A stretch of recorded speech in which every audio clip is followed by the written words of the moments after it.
Hey, welcome to Mark's Basement Arcade. As you can see, we are tearing down Gottlieb's Hit the Deck. This is getting a full teardown.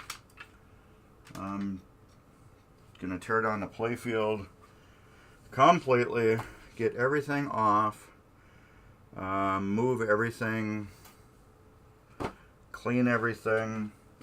I had a cool box right here. I want to put my plastics in here.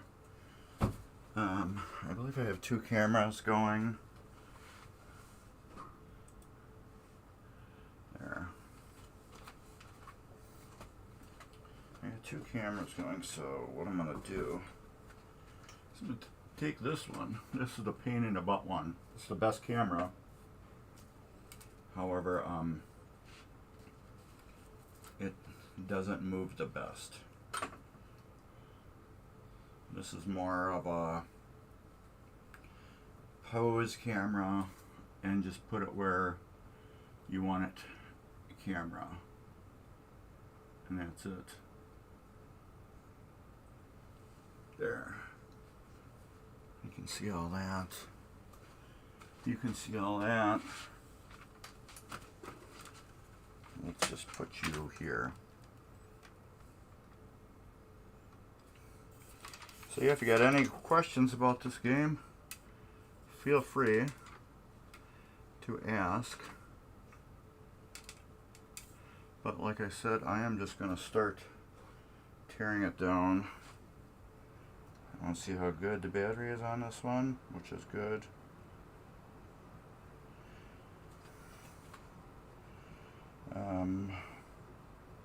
Let's do a quick video.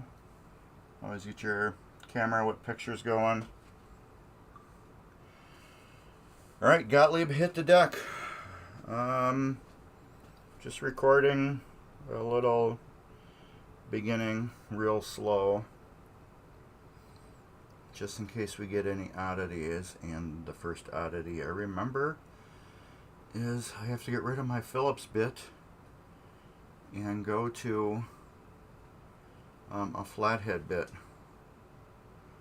because the engineers at Gottlieb hated people working on their games, so they made every mech and everything the most difficult as possible to tear apart. So they used the dreaded flathead, or slotted, as some of you guys would say. Alright, let's get rid of this bit on my electric screwdriver and find a nice flathead one that fits perfectly into these. That one fits really good. Trick about flathead bits and Phillips: you want the one that fits perfectly, securely, all the way down into every area of your screw. That's how you strip things, by using the wrong bit. Alright. Plastics. Let's get these plastics off. I think I'll just put you right here. I guess I won't. Alright, I'll just stick you right here for now. Plastics. These buggers just screw off.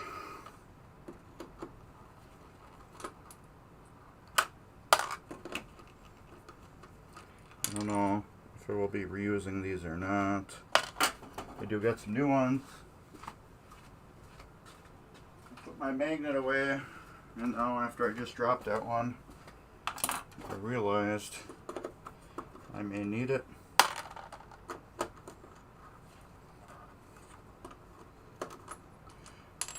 Oh, and a great way of keeping track of everything is get one of these dedicated. I never started my stream on my laptop. Oh, it's going to start from the beginning. Yay. Right there. Alright. Get one of these. I need to see where it is live.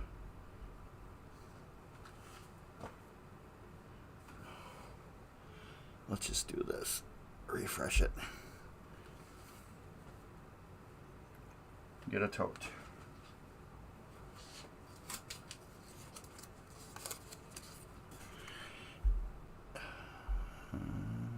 Play. Get a tote.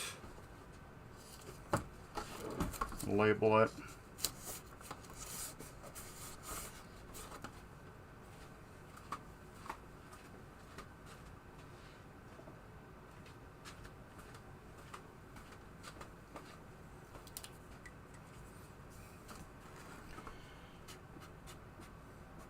Hit the deck. There. Do that. When you got many games going, I actually have, this is 1, 2, 3, 4 totes going right now with 4 games. So, it has, what do you call it on it? It has like rubber shrink tubing on it for some reason. I don't know if I can show that.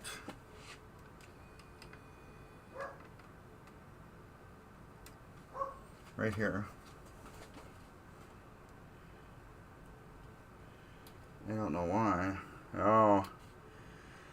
I see, they extended it. I bet you the ball was getting right to the edge. Okay, so that is broken. I am so lucky I have a brand new one of those where I don't have to use this. But let's throw it in there just in case. Let's zoom you back out.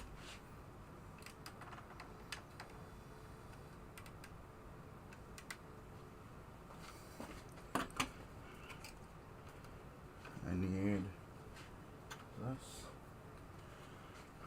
This is a great little thing to have for doing games. It allows you to unscrew stuff from posts without unscrewing the post from the playfield. As soon as I get that off, the plastic off, I will show you.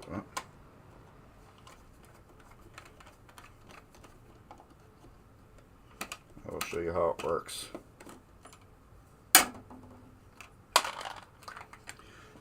All these posts right here.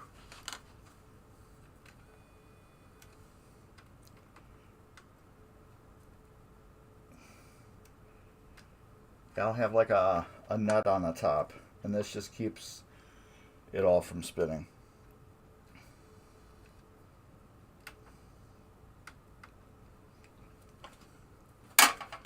So sometimes you need them, sometimes you don't. Almond Joy's got nuts, Mounds don't.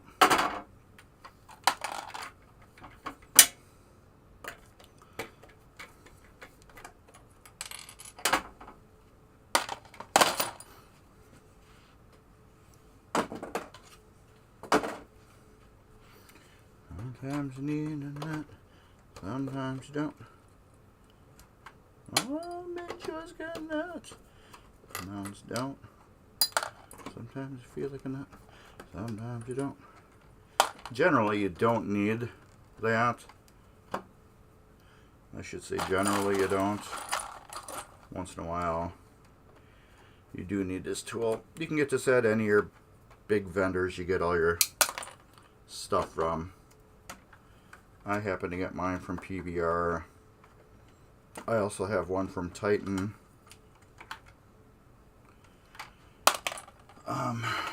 This one should be loose because I believe I already had this one off. No. See how that just spun it?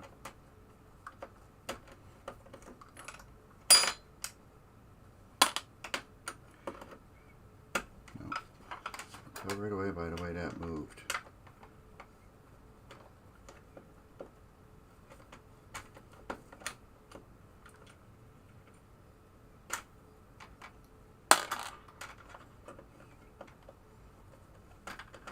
Oh yeah, and I am serious about Gottlieb.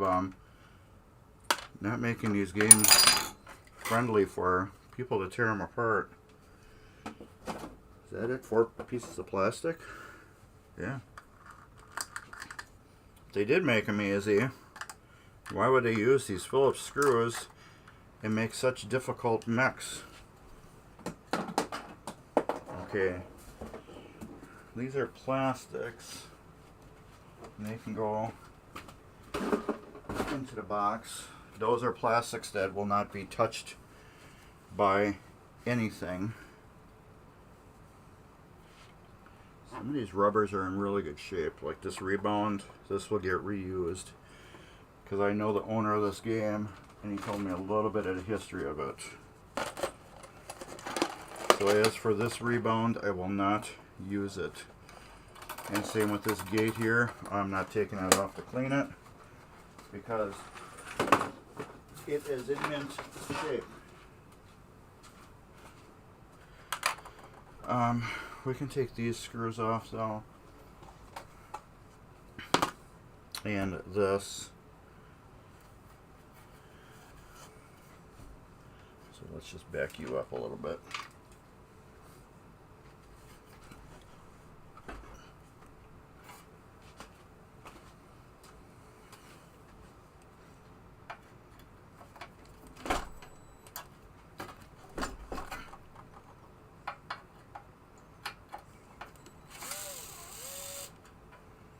I'll make 2 boxes. I'm making different boxes this time for stuff.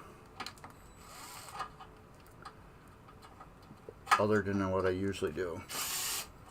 I want to simplify myself a little bit more than what I used to.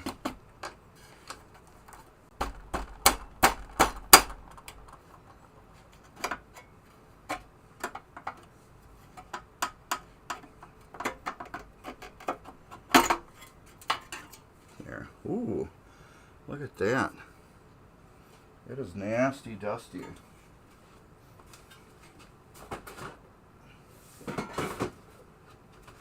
Might as well just get the vacuum out. Vacuum that off right away. Less dirt and crap I gotta deal with right away. The better.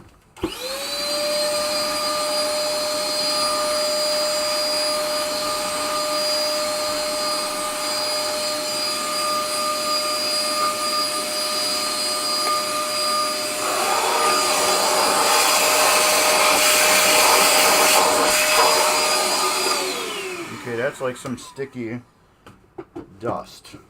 So I'm gonna get my brush. We're gonna brush it. Just to get it loose. I don't know what the hell that is.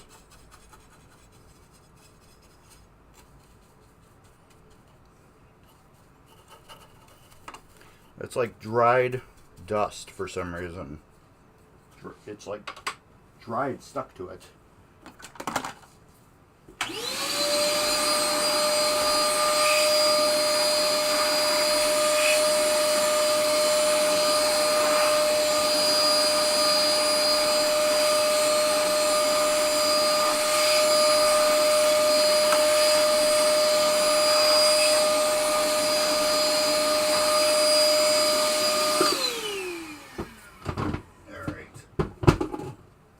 That's off.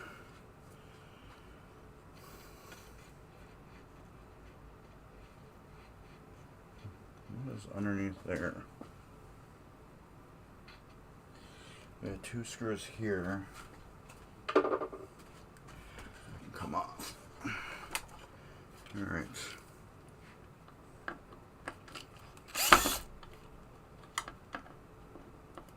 hate.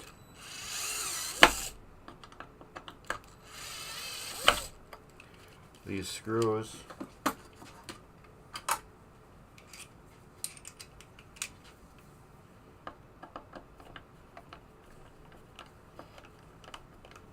Gottlieb.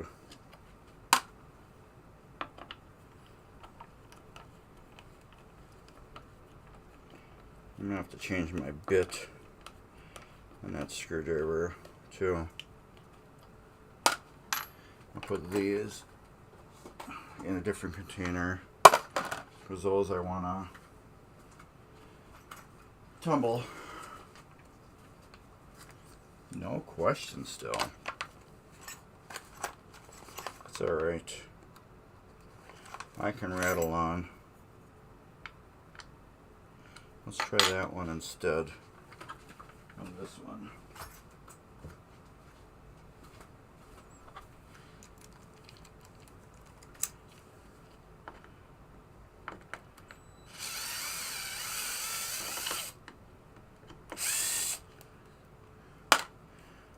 I should do blasphemy and replace all these with Phillips. Oh, that would get the purists.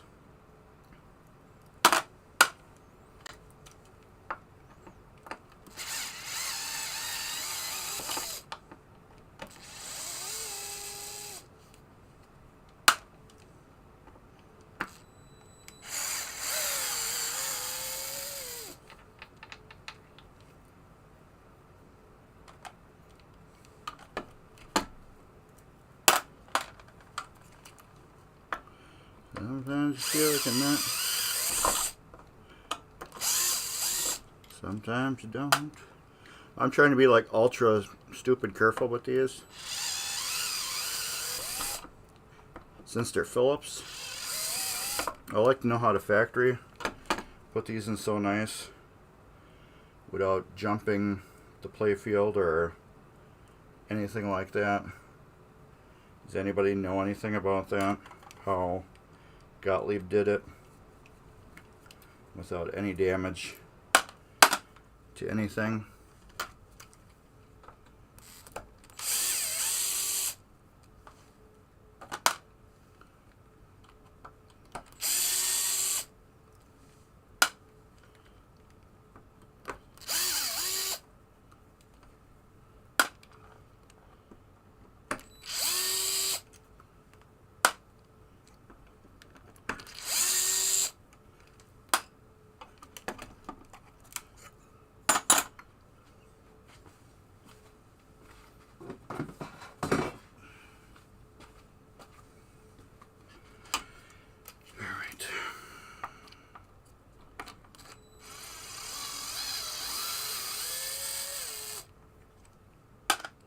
I know there wasn't people here that Gottlieb that hand screwed every single one of these pieces in. No way in hell that happened.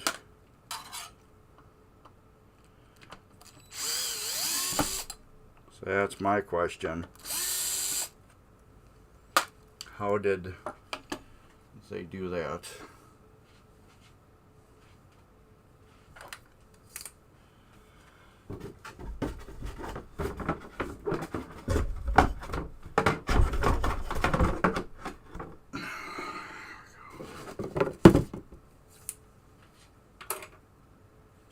That's what I want to know.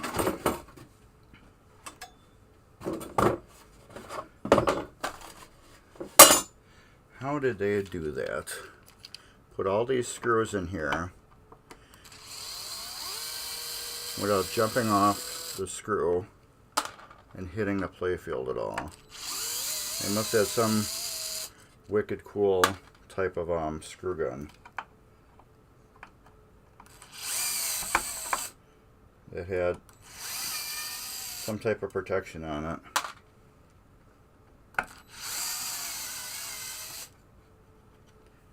Hey Ryan, what's up? How you doing? You must be at work, break or something. was getting this hit the deck tore down for summer party. I believe I got all the parts for it.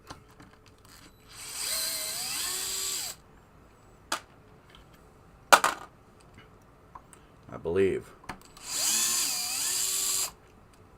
Oops. Why did I... Let's just do that. Yes, you are just on the street. Yep. It's kind of crazy how close you work to me. Work to where I live. It's crazy.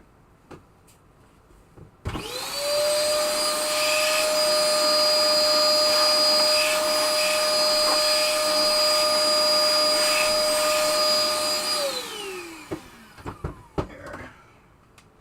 That's good. All right. Top apron parts.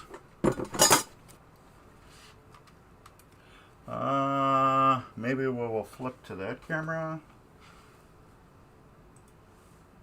There. That works. This way we can get all these top screws off here.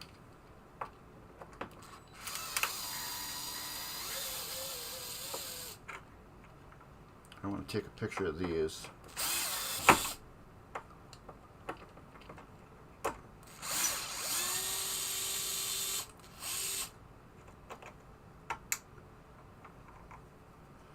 This is how long those are. Ryan, feel free to tell everybody about yourself, your channel, and all that other cool stuff about TurboGrafx 7.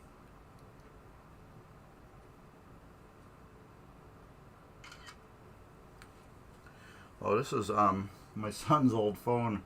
I finally figured out what the password was, and now I'm gonna use it for pinball stuff. All these screws should be exact same.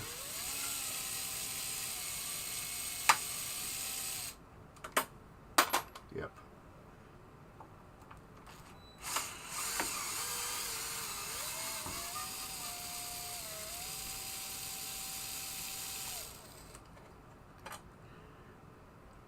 No, you're not.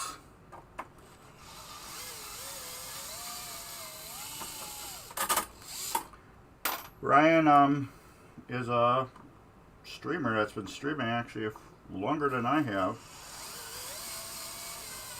I think you guys have been streaming longer than I have. Over at TurboGrafx 7 on YouTube and Twitch. Mostly Twitch. The YouTube stuff goes on. I think it gets uploaded from Dave. But then Dave does the other half, which is Dave's Arcade.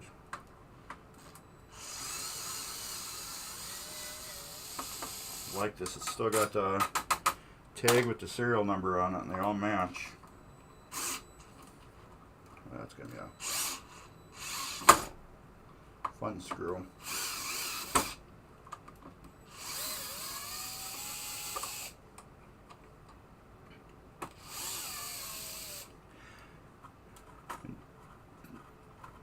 Ryan just scored himself a really nice home use only game. Really nice one. Perfect addition to his collection. Oh, look at that. Nice and clean. Oh, this is even nice and clean too. I don't have to worry about that. This will get dusted.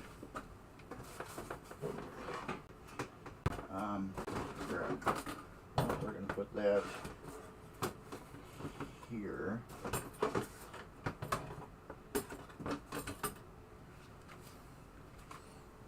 Let's vacuum that off.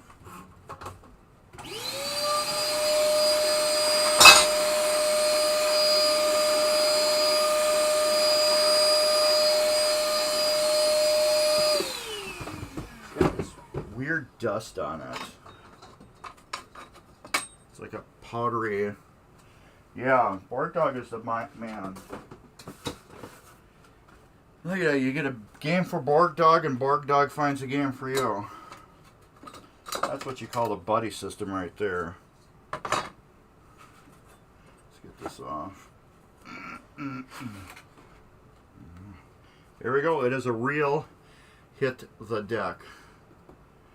It says Hit the Deck number 411. I had somebody ask me if that was a real Hit the Deck. I said yes. Now I can prove it. It's a real Hit the Deck because it says Hit the Deck right here, 411. I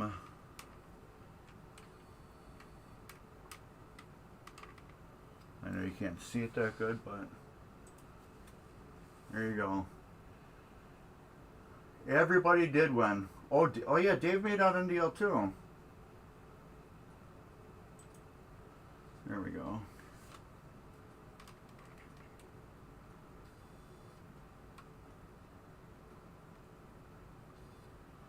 I'm too broke to get into any deals right now. Alright, this container is done. So I'm trying to separate oddities of the playfield. It just makes it a little simpler for me with hardware removal and putting together, if I can do stuff like that. So now I am just left with playfield stuff, all this cool playfield stuff that now we will be making a video on.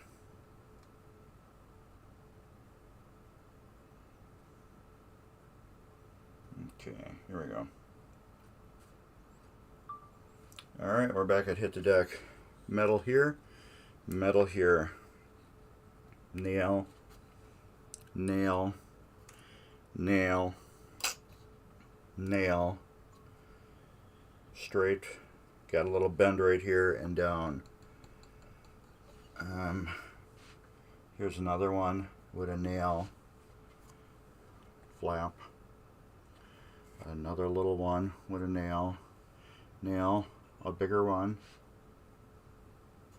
That's it.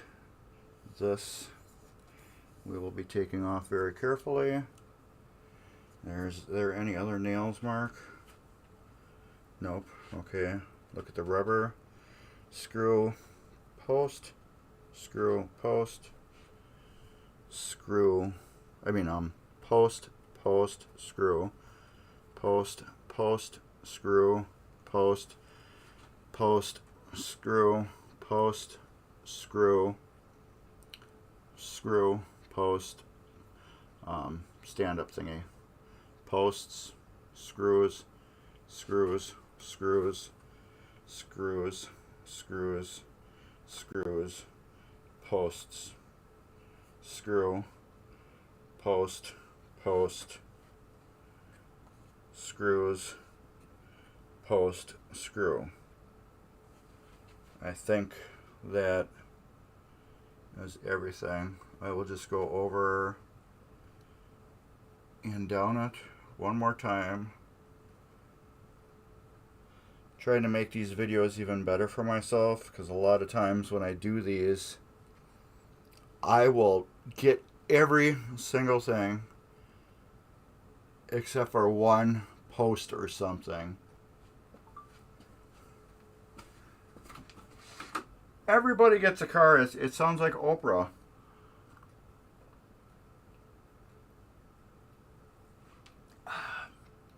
Oh yeah, and I got my this is Wild Bill's. Get it at MGC. You buy this, you bring it back every year. You pay a little bit of money and you get free refills. But Miss Dippin' Donuts got me some tea. My Arnold Palmer, and that's what's in there right now. My Arnold Palmer. Let's switch to this one. We're going to take these out right here. which these can be kind of fun, kind of hard, kind of pain in the butt. I like to just take a hunk of wood and just get right under the edge. 90% of the time, they will pop up perfectly like that. I would say 90% of the time. Sometimes you gotta work a little bit for them. These ones are coming up real nice like butter. It all depends if somebody glued them down at one time. I gotta get a pliers for the nails.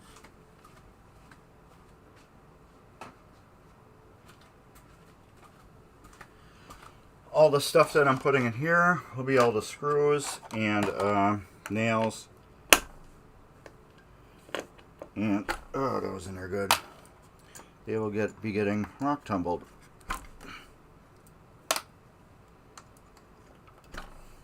I'll just pull all these out right away.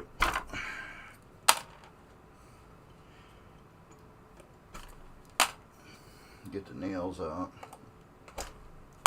Should be one more.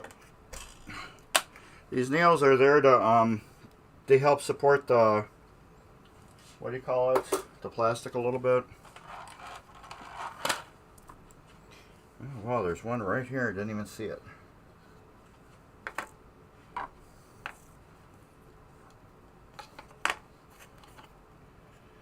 For these ones, I'll use my bigger screwdriver.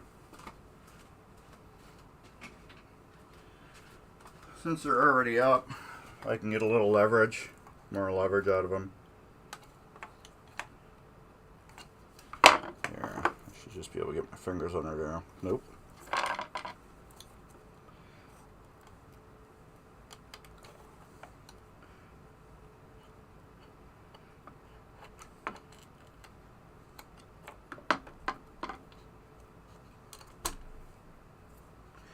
And they do tear up the playfield a little bit when you take them out. Just a little bit.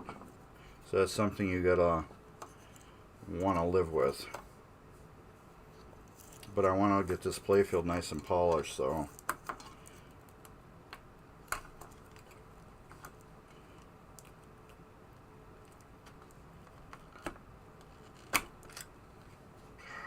I have to touch that up.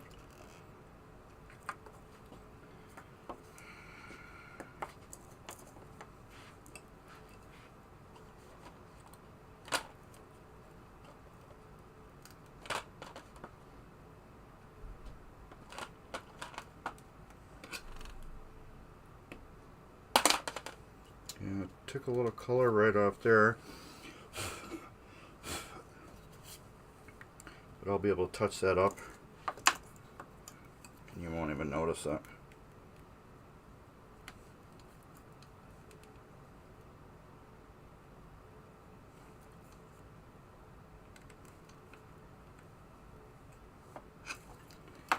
I forgot these posts have got spikes on the side.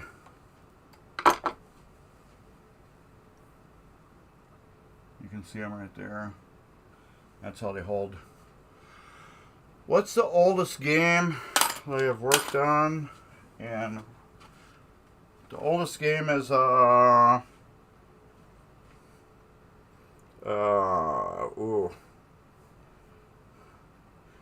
Let's Google it.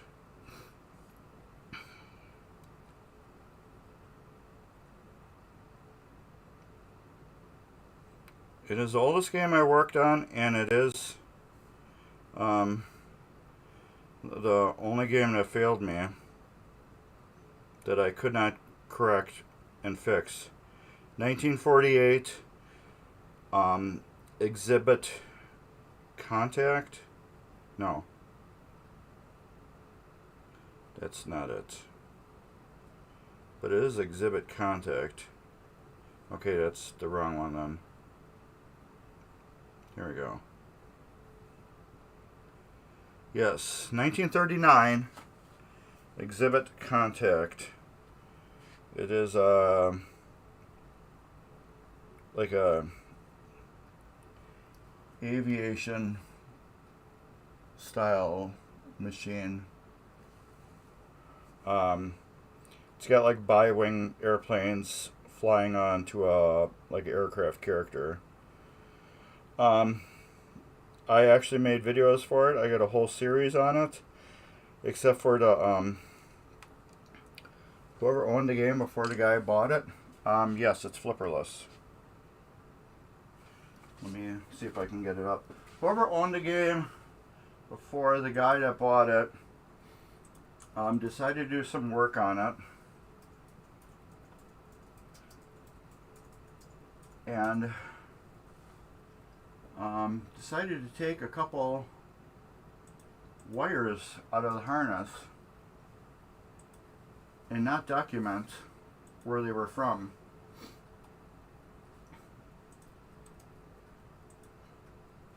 And not put them back. There we go. So therefore, I got the game.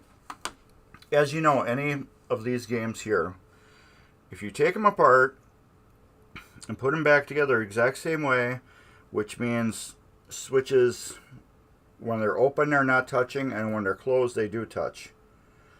So as long as you get everything set up that way, if there's no hacked stuff on it, the game should work right off the bat, no issues. However, this game, it worked even less than it did before I touched it. Because there was some, dirty things that were dirty and not contacting right. So it was like actually working, if you want to call it that. But it was not working fully perfectly. So what I did was, I went through and I cleaned everything off. And then when I put it back together, it hardly was doing anything that it did before. And I'm trying to figure out, what the hell did I do wrong? I went through everything. I did nothing wrong. I went back and forth over and over, pulled that playfield out several times. No issues. I'm like, okay, it's clearly something I didn't do. Some of these are good yet. He redid, he did the playfield, but they didn't have like all the rubbers. So a lot of these are like in great shape. They're brand new. Let's put it that way. So anyways, they ripped a wire out of the playfield, and it was really far. It was like from here started a playfield here, all the way back to the Jones plug. From the Jones plug to where it connects in the head, through the head harness. So that one wire, I had no idea what parts of the game it hit, what parts it didn't hit, what leafs it touched, what leafs it bypassed, what coils it was soldered to, what coils it wasn't soldered to. So I could not fix the game. I could not find a schematic. I said the best way, if you really, really, really love this game, is to find another one, which, is hard, and then get pictures, very super detailed pictures of the wiring harness, and I should be able to fix it.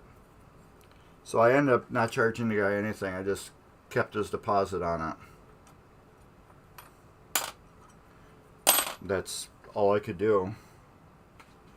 I couldn't do anything. I felt like crap. You get your game over at somebody's house, and you're all excited. This guy's going to fix your game for you. And he doesn't, I felt like total crap. So, needless to say, this guy Never got his game fixed. However, it is perfectly clean and doing what it's supposed to do. But yeah, it was. I hated it. So I have the game in my archives, and it just sits there. I don't want to put a game up that is not going to help anybody. It literally not could help anybody. So I'll probably end up just deleting that out of my library, because it's never going to go live. Because I spent actually a lot of time on the game, because I tore it apart over and over and over and over and over again. Went through with test lights on every damn thing, and it was a failure. It was a big, giant, big time failure. And I don't like that failure, not one little bit.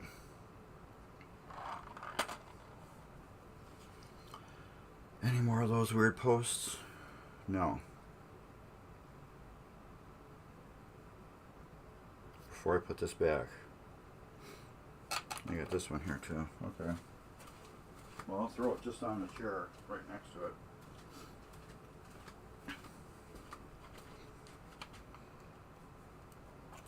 But yeah, that was my oldest game. And the other oldest one was, it was called, Speedway, Williams Speedway, I think. That is, Dan from MDC owns.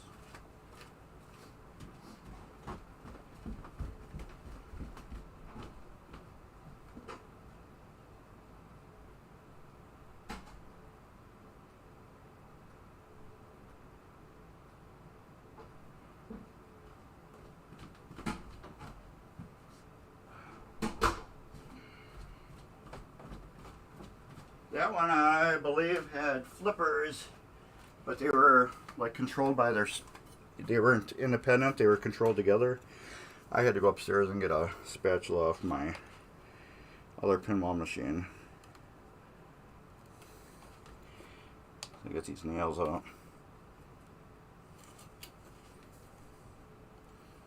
These are a pain in the butt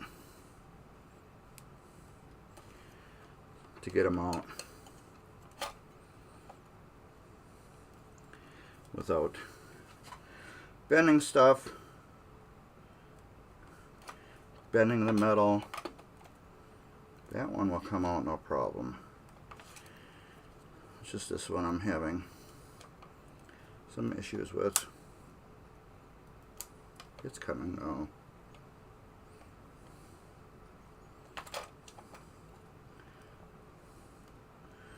Alright.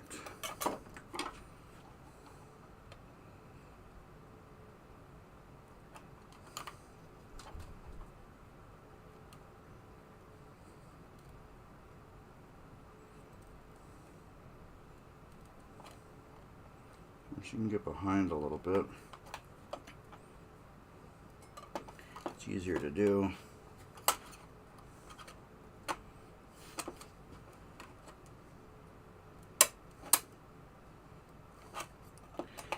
These are all stupid twist like nails. Alright, let's not do that again.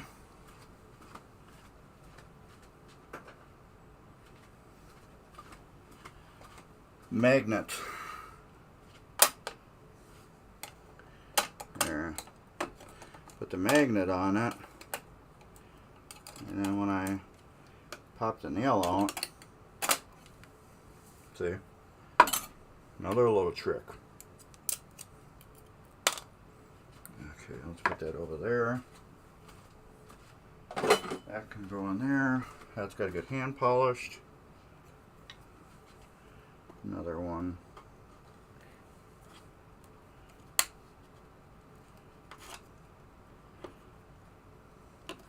Alright. That one's pretty loose.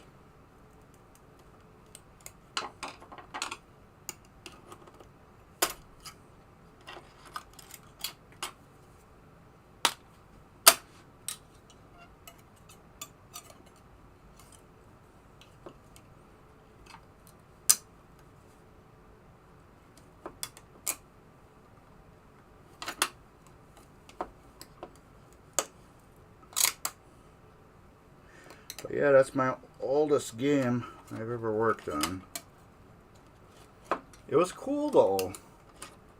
You know, if I could have got that thing working, it was a really cool game. You know, the stepper used lights on the back glass, no score reels.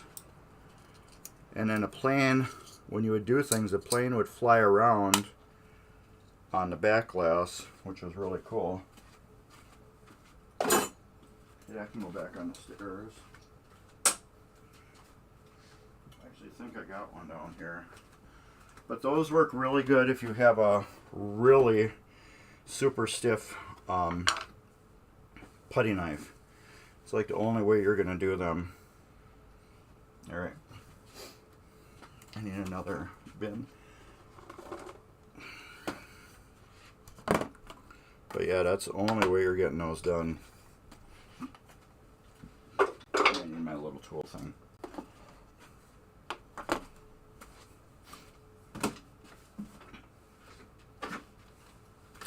I got a game going up tomorrow. A game coming in tomorrow.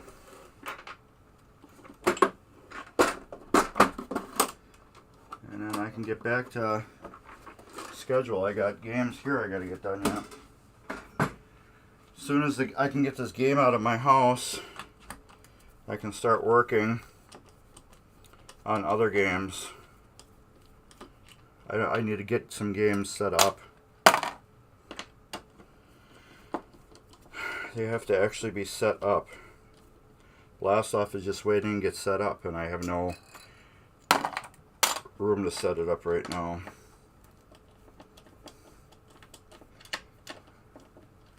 Oh, screw this.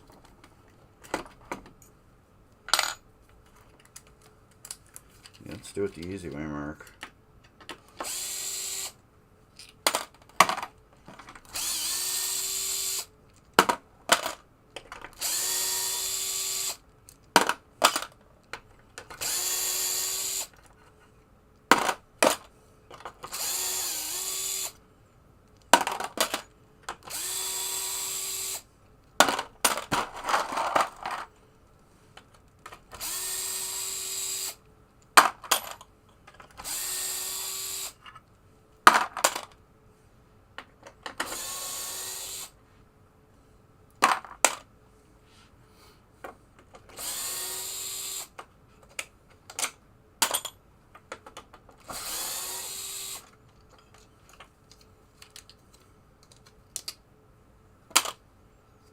This one we got a new one for.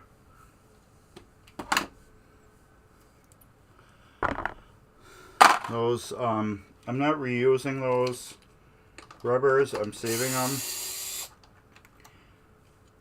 If, I don't know, but they're not getting reused. Some of them will get used for chime boxes. These are just nasty. These posts. Some of them will get used for chime boxes. And then the others will just go in garbage. But some of those are in really good shape. I don't want to toss them out yet because I might have something odd use for them since they're in good shape. But I don't want to use like a new rubber for something. I don't know what I'd use them for, but something.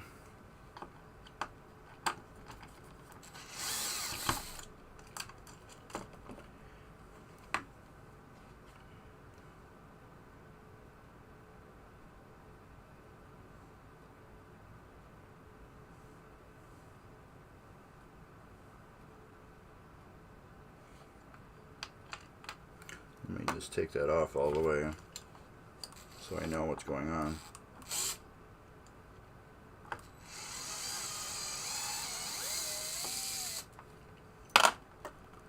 Ooh, I didn't go through those posts to see if there are any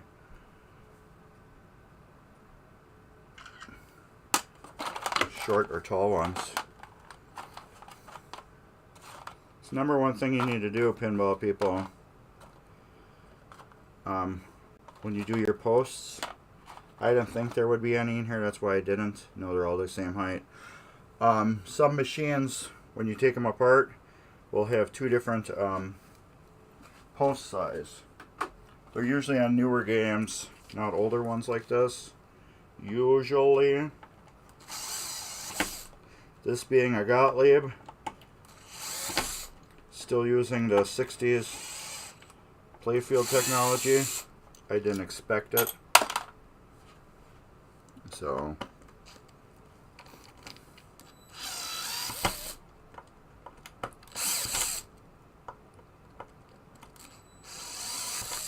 God, I hate these.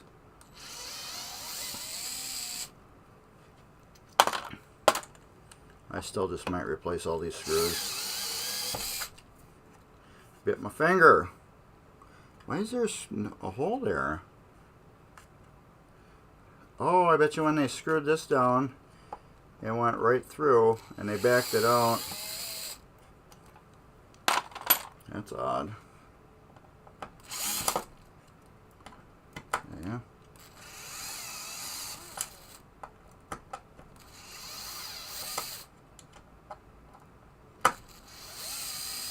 I think I am definitely replacing these. Definitely.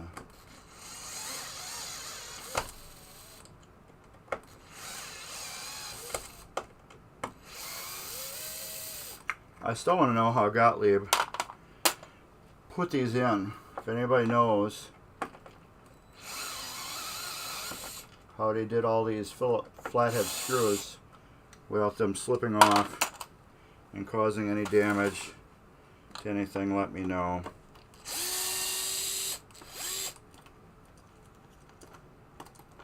This one here is getting replaced with yellow.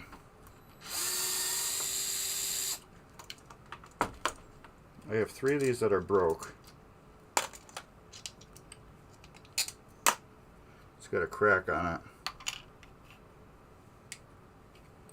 And that one looks like I ordered the wrong one.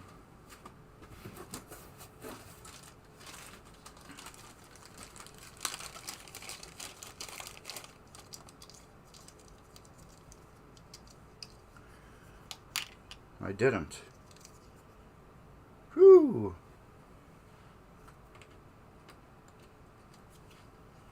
And they all match perfect. Okay, good. These are the new pieces, plastics, that I will be using for the playfield.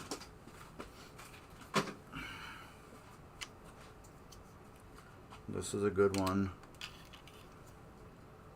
These two.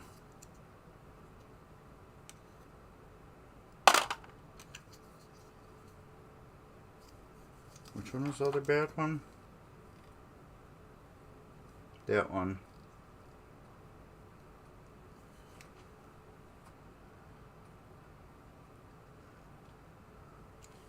Where's the other bad one then? Why this one? That's a bad one. That's a good one. That's a bad one.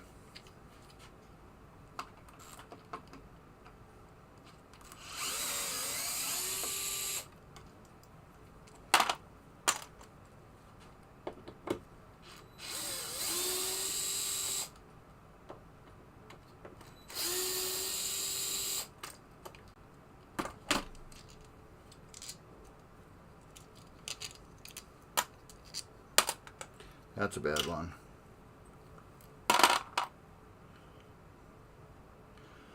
See, I think that's a garbage one. I think I can use these for something creative. I don't know what. Like I said, some of them will get used for Williams chime boxes.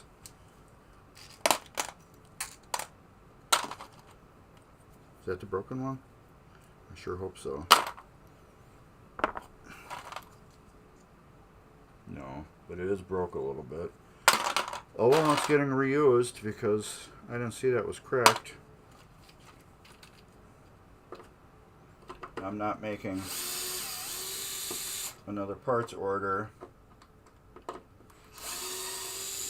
just for one piece of plastic. However, you never know if you're going to need something. So I do get another parts list started. So we'll see.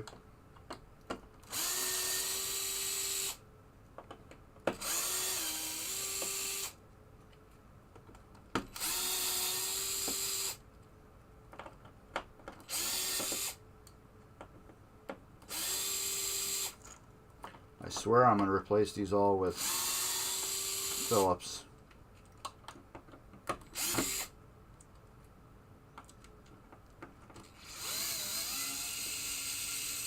Here's the thing, I don't want to like devalue the game by going with Phillips, since this is a rare game.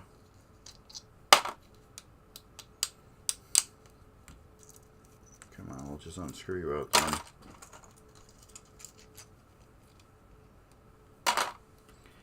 Pinball chimes, pinball chimes.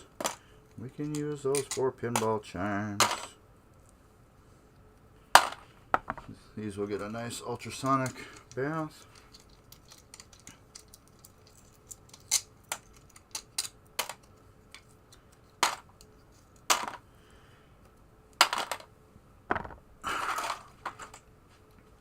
Is everything off the top of the playfield? These I'll just throw in there.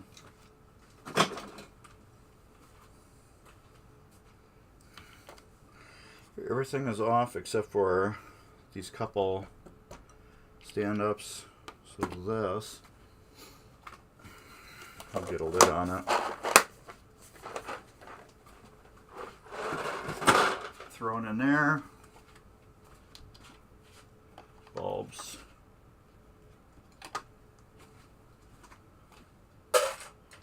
We'll start taking out all these bulbs.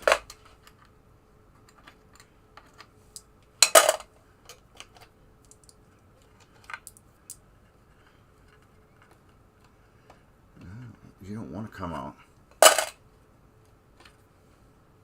You don't want to come out with that hand.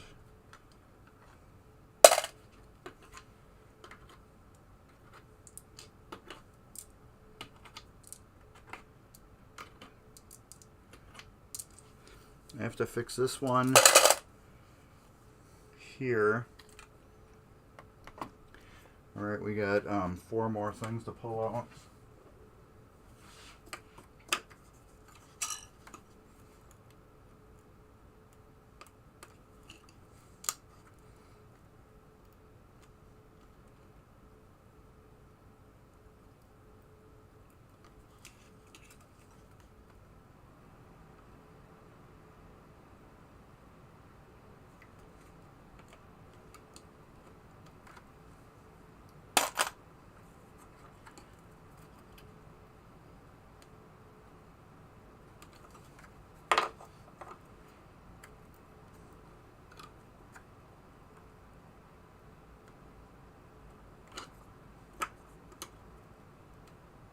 Oh, it came out real nice.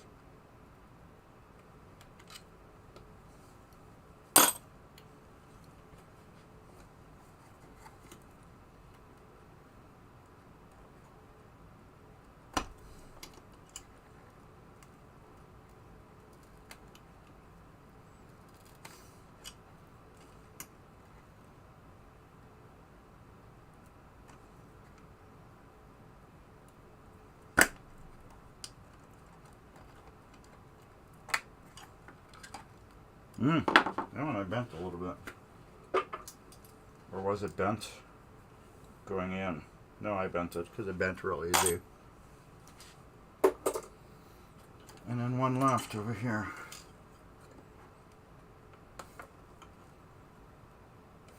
So yeah, you want to walk these up evenly if you can on both sides.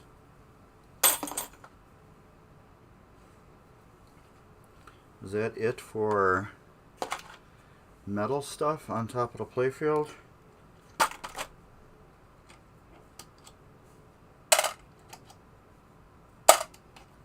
Yeah, it looks like it. Oh, this hole's got a metal, the saucer's got a metal insert in it. That is kind of cool, actually. To protect it. But it still kicks it out and hits it right there. So when I get this playfield touched up later on, I'm probably going to put a hunk of Mylar there.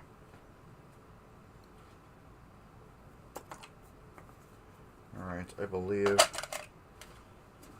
that's it for bulbs. Metal top playfield stuff.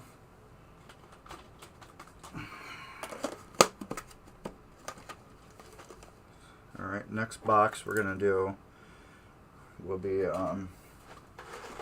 pop bumpers.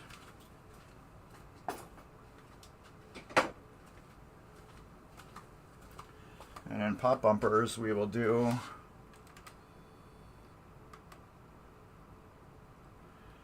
from both sides.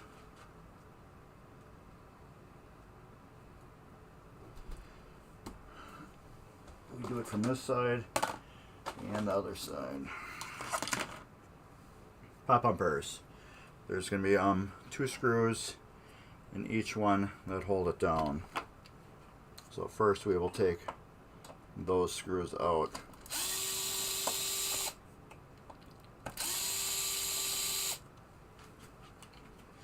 They have to come out first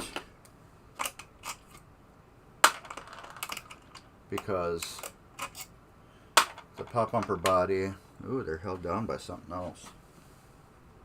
Oh, they go into a bracket under there. They don't screw into the wood. These hold the body down to the playfield.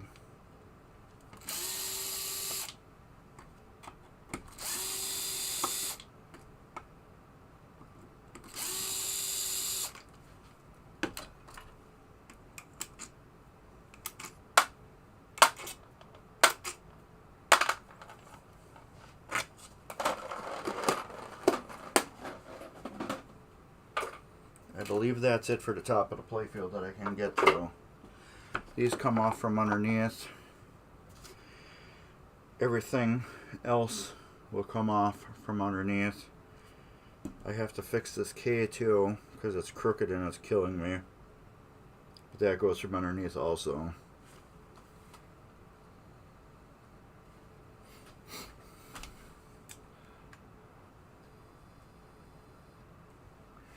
Alright, so let's get to it. We'll flip her over.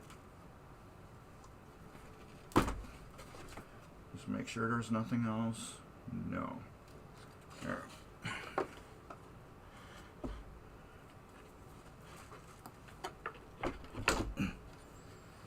Alright, pop bumpers. I'll need my soldering iron plugged in for this part. Alright, let's get this cut out of my way.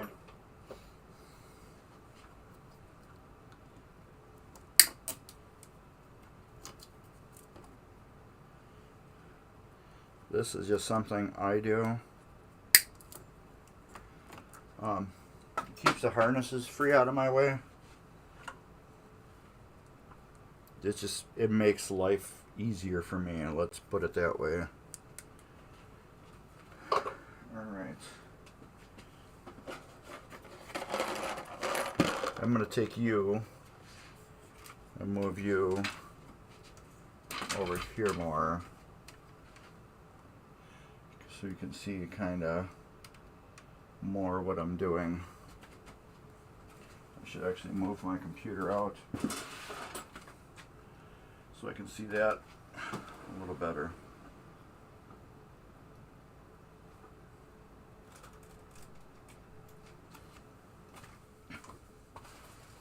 Alright, that's better. Alright, so now we gotta take off these pop bumper body assemblies. There's just so much wiring under here, it's crazy for an EM. It reminds me more of a solid state.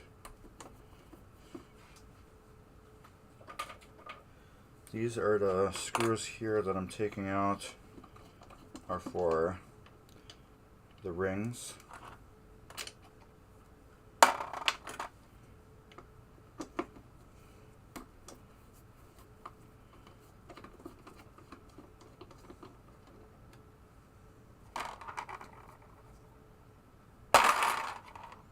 Oh, jeez.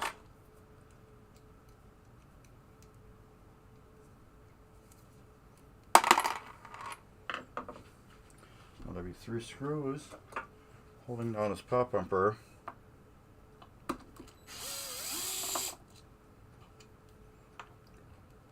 So weird how they changed these, from what I remember.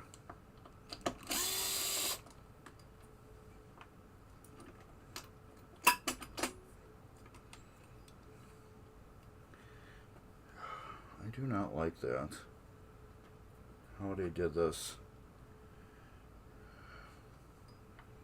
Made it so damn difficult with the wiring, how it goes under. Oh, they run it right under, and then they put like protecting loop over it. Can you even see that? You can see that a little bit right here. And then the wiring harness goes right over the top of it for the other one. So, what can I do about that?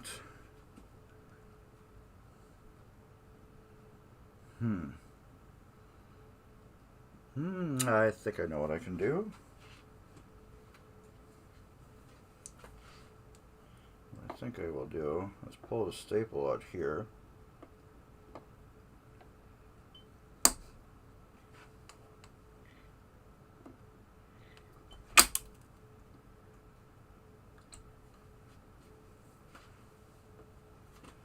Pull the staple out here.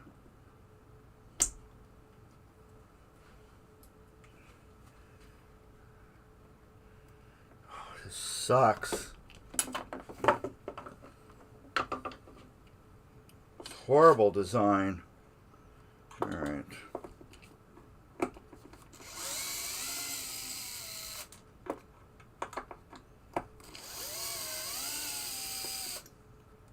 I don't know what they were trying to...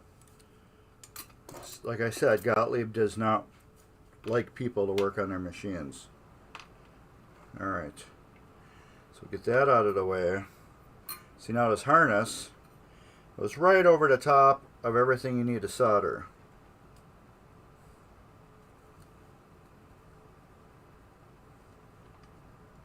Look at that.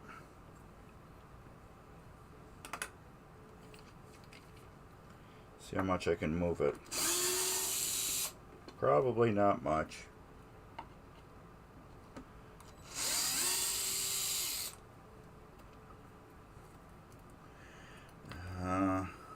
I can get at that one.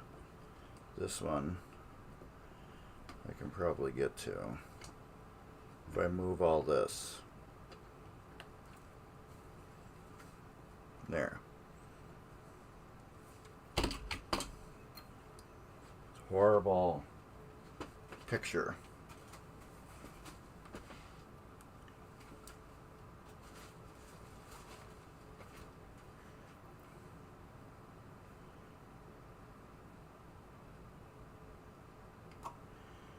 I don't know how much longer I'm going to use this camera.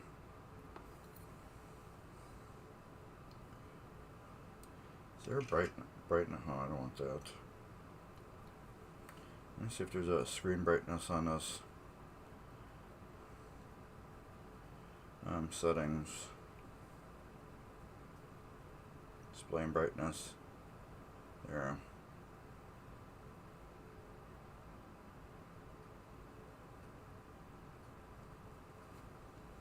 Hey! It still sucks.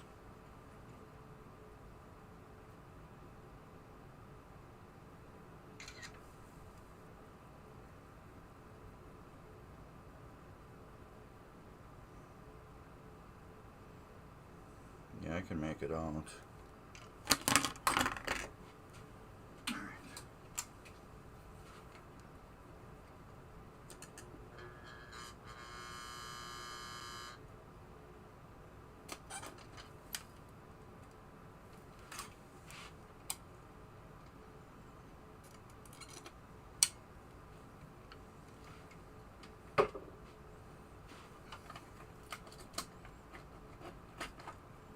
There, one's out. Garbage. Will not be reusing. Hey, did I order those? Son of a... I could have swore I ordered rings for this machine.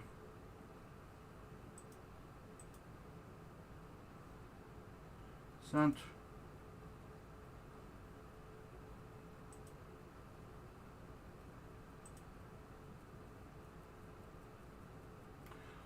Son of a, I never ordered. Damn it.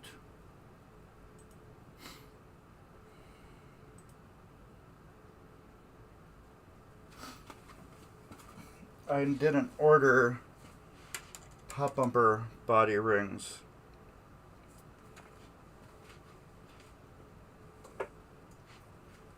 Oh man, what a mistake. Crap.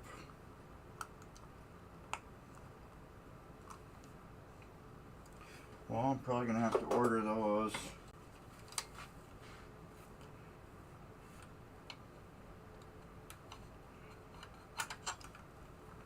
From Marco. I may.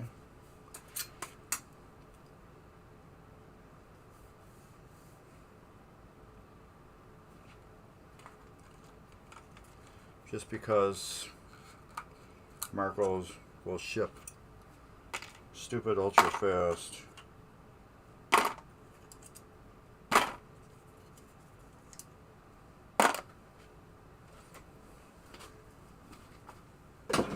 I can get them probably today. Marco.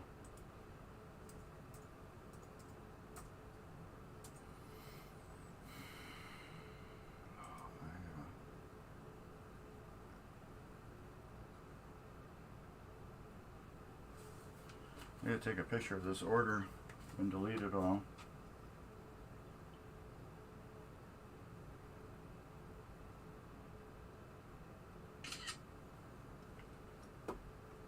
Can I see it?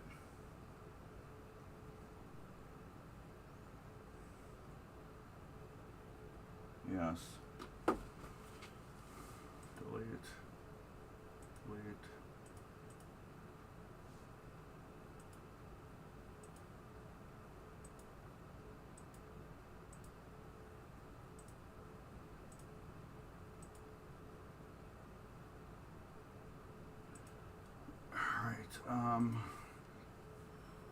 Skirts. I need, what is it, 2 green and a yellow.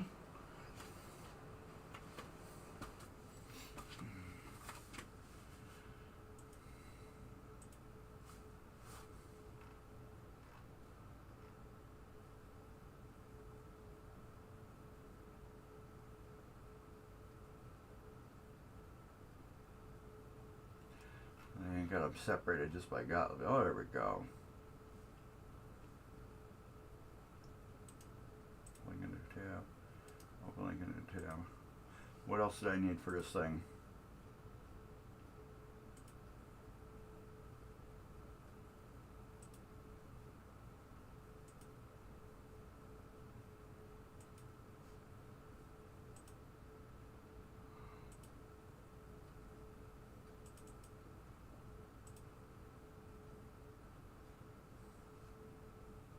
I just deleted everything in here.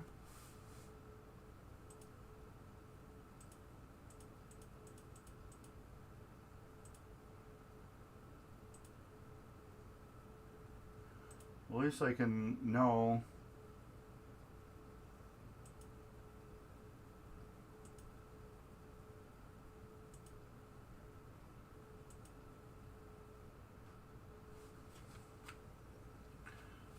Oh, it's ridiculous what you charge for shipping.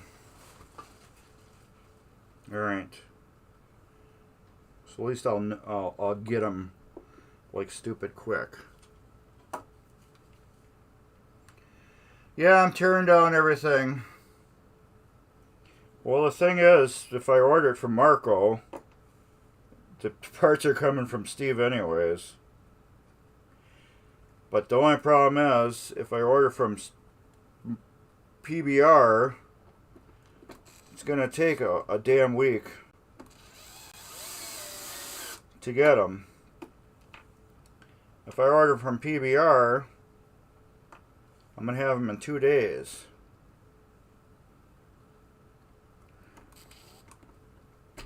I'll have them by next week. I don't know. I got them on my card at PBR. We'll see how everything goes here with tearing us apart. Maybe I will just add another PBR order. I don't know.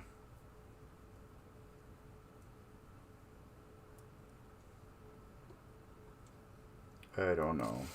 What's up, Org Dog? How you doing? I hear you're getting everybody games. Dave's getting them. Ryan got a real nice one.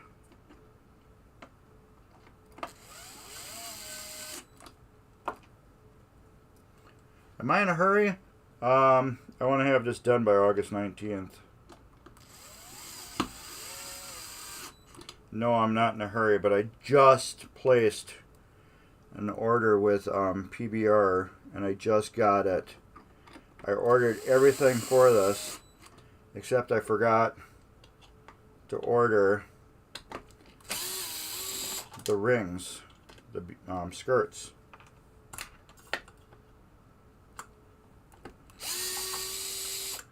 Oh, that's got a different screw in it. I forgot to order that. No, I'm not really in a hurry, but I kind of wanted to get this thing together as quick as I could. But like I said, with the ordering from PBR, I send it in.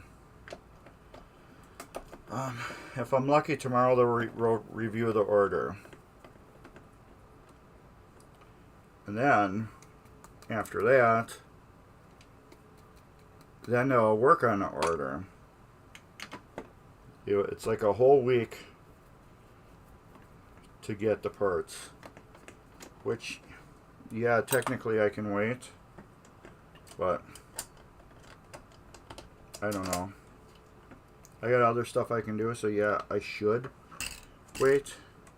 Now it's got another staple on it. So does that. But, yeah, I kind of would just like to be done with this thing, you know what I mean? I got other games I gotta... Yeah, I need 2 yellows and... No. 1 yellow and 2 greens.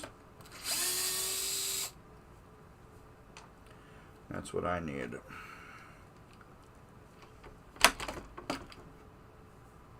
Gottlieb. And I cannot believe I did not order them. It's so stupid of me.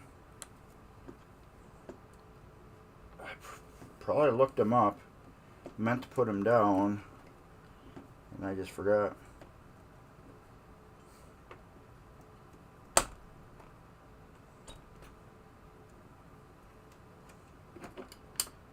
But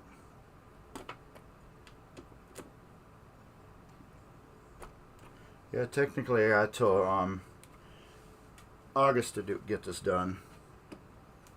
So, do I really need them? No, I don't, but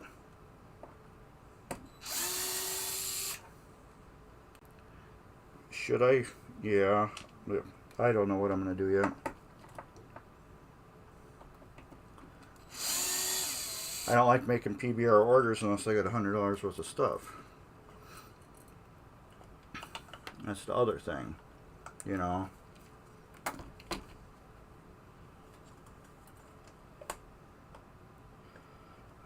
There's always 2 wires going to that.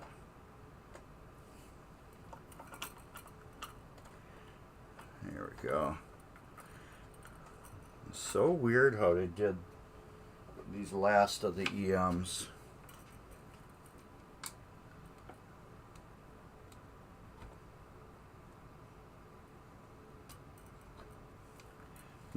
I have a stash of pop bumper rings, but I don't have a stash of colored ones. That's my thing.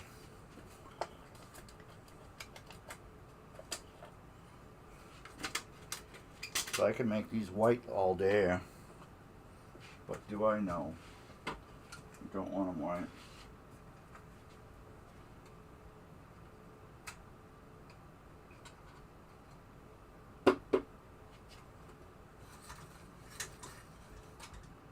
I want 2 green and 1 yellow or something like that.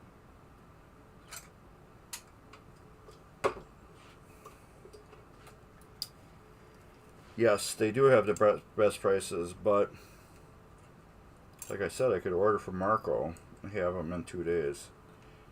But then I'm thinking, do I really need them in 2 days though? So I'll probably just... Ooh, that had junk in it. Probably just get them from PBR.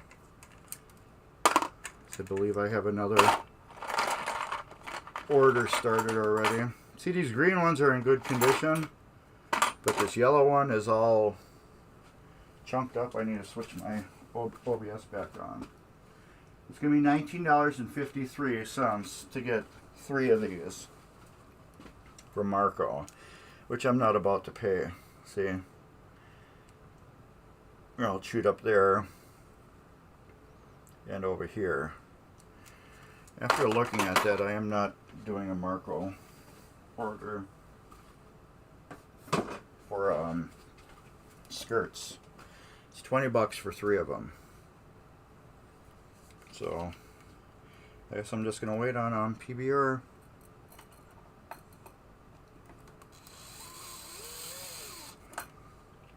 I just did a $177 order with them, so I can do another one real quick and just do 2 payments at one time. I've done that plenty of times. Instead of sending in one bill, I just combine them into one order.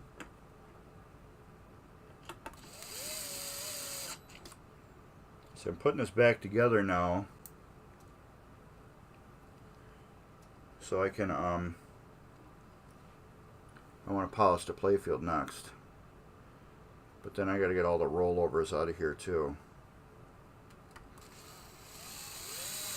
I got the whole top of the playfield almost completely stripped, except for the pop bumper bodies and the lane switches and a couple stand-up targets I have to remove. But then I can go and do the whole playfield, polish it. So this is going to be a whole week-long thing that I'm doing here.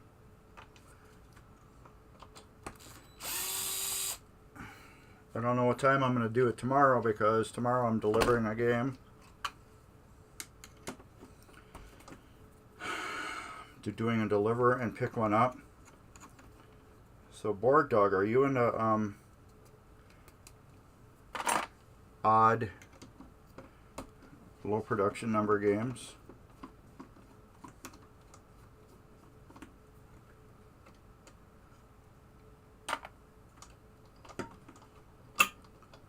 Come on. Why are we stuck?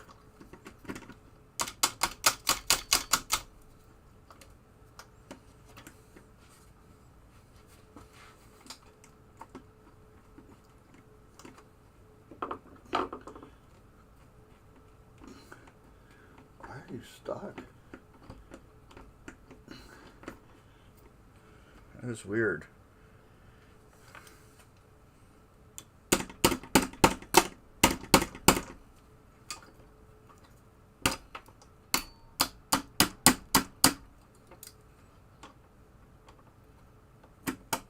There we go.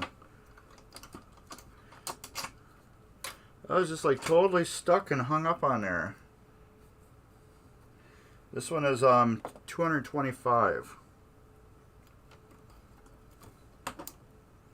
That's what this one is going to be. 225 production.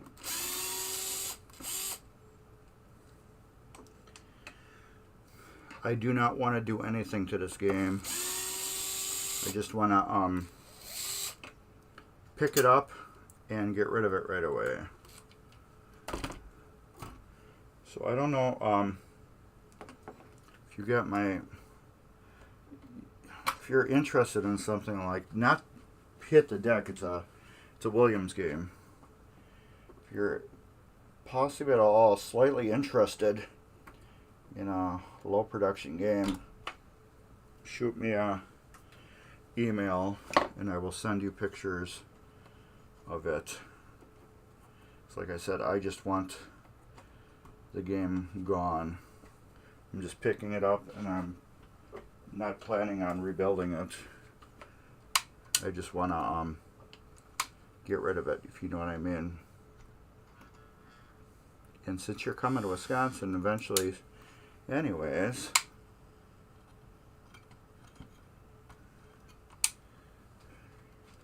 hey, what's up, Mark?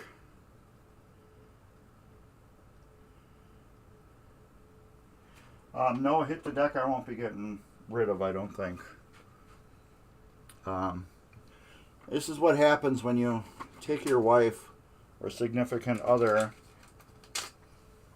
on a game haul for a game you planned on flipping. My intentions was to get this game and then just flip it right away. But she's looked at the art and she goes, "Oh, that's my game." So I kind of couldn't flip it.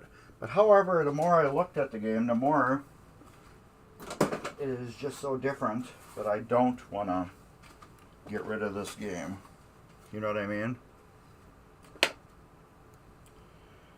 But the one I'm picking up tomorrow, Set Up is the name. Set Up. Williams Set Up. S-E-T-U-P.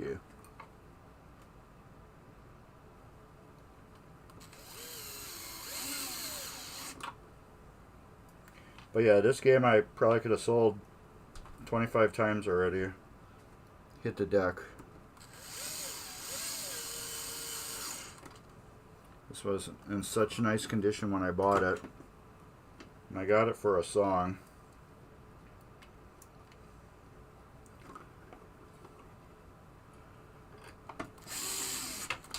We had people message me and everything. "Are you selling that one?" Ooh. But that other one, Set Up, yes. I have too many games here now. I would keep it normally.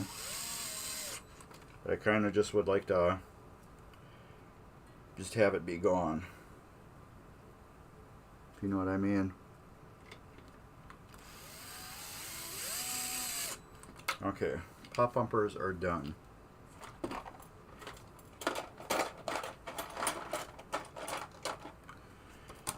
Yes, 2 green and 1 yellow. Let's throw that in my, what's a song worth these days? Let's say a song is worth, $650. Let's say that. Playfield parts. Top bumper bodies.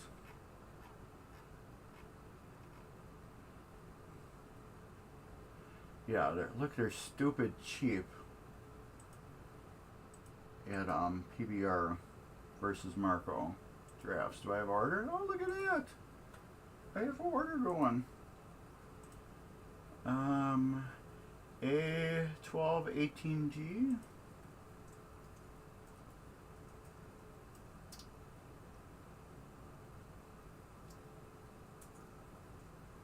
Two. And yellow.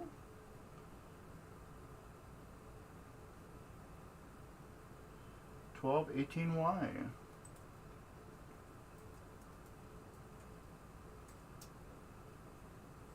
I hate that when I screw up an order. All right.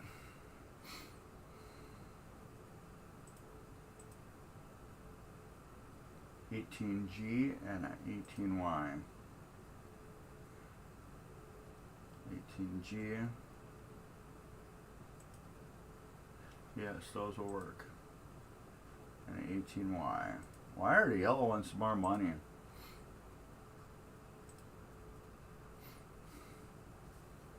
Alright, no problem. Thanks for looking at it though. If you know anybody, let me know please.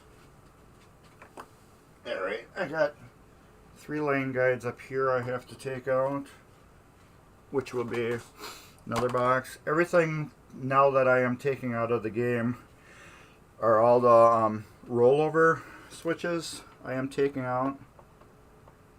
And now those will all go in another bin. And then these will all get rock tumbled.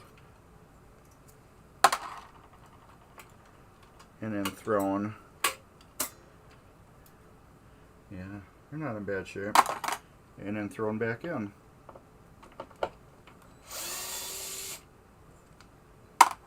See, the problem with that game, it's not like I hit the deck. You know, it's just a low production blah EM. So it's, to 90% of the people, it's not worth anything besides, you know, an EM price. But then you got the collectors, you know, that go nuts over shit like that. It's worth, you know, a small fortune to them. And that's what I need. Somebody that would be like, oh, that's a low production game, I want it. But like I said, it's not a special game. These are all the same switches.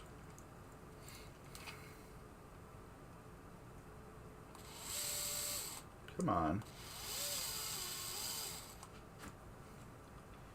It just doesn't want to come out of there. There we go.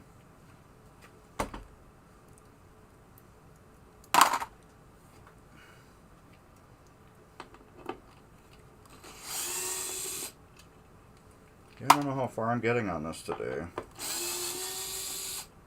Definitely getting it fully stripped down, so I can polish and wax it. But I don't know if I'm going to actually polish and wax it today. So I still got to break down triple action and get that moved. And then after that, I got to break down. I have to put blast off up. I have to set that game up. I'll pull out that switch and I'll put the screws back in.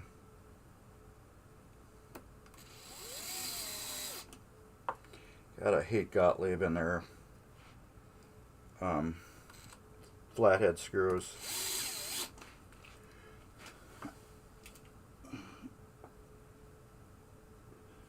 There's one here. There's that other weird lane guide. This one I think is broke. This is the lane guide I believe is broke. Because they had a small piece of shrink tubing on the end of it. Yeah, that's broke.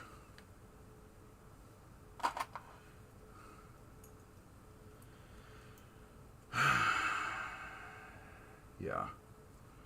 I believe these were the same. That's what I believe. I will have to look this up and see if I can find something like that. I think I got one.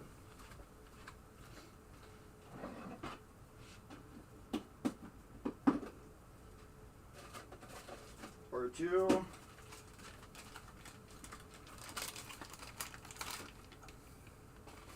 I got two.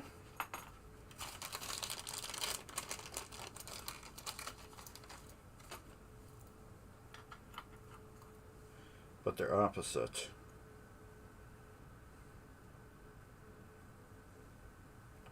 But I believe that's what it was. I believe it was something like this. I'm going to have to find somebody with at Atlantis or something and have them let me see what that switch looks like, but I believe that's what it was. I can always order a couple different versions of those. So now I definitely have to do a PBR order. So, Marco, you're not getting the $20 off with 3 parts from me now. It's just crazy. Shipping is $12.99 for those 3 things. Which is just crazy. Where's that other plain thing?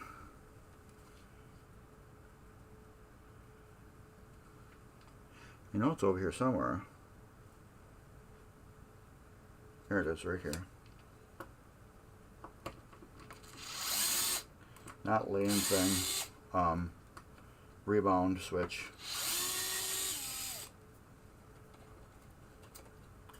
There.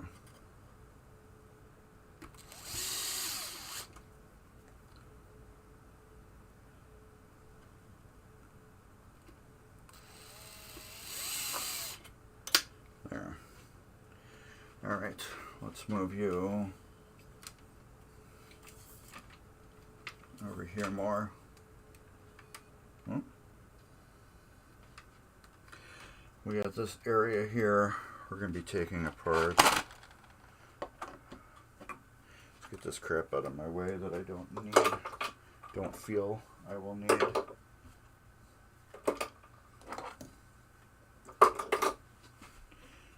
Those can stay there, but the stand-up's got to go.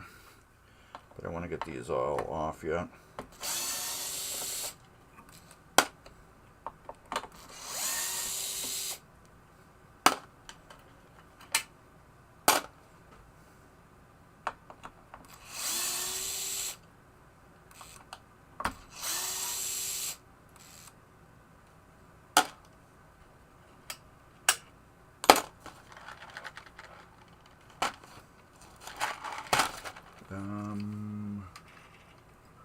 A couple over here.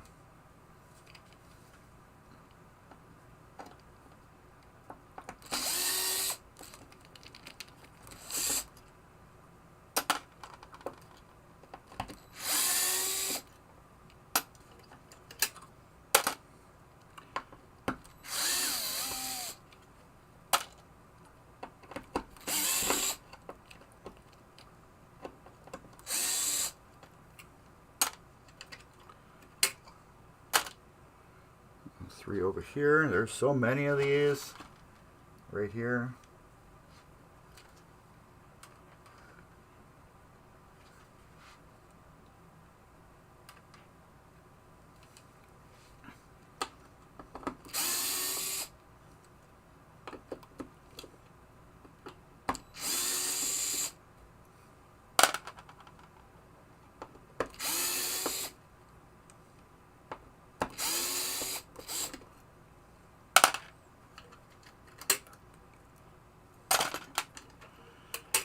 Oh yeah, I believe this is exactly what I need for that broken switch.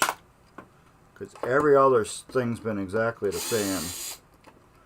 Except for over here, which is an out lane. And out lanes are always different.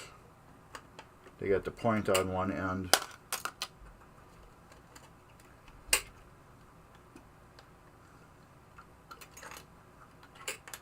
With these, let me see if one is like that.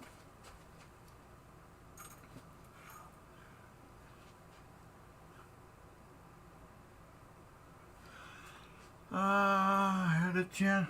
Hey Barry, what's up? Barry, you got to get back to me on that stuff. Just drop me a message, please. Have a chance to get a Silver Ball Mania for a song. He says it was shopped 6 or 7 years ago, and bought it and started in his garage in Ohio. What I think you would need to do is right away pop open that machine before you buy it, and see how the playfield is. Make sure it's not warped. That's what it's gonna get, I think.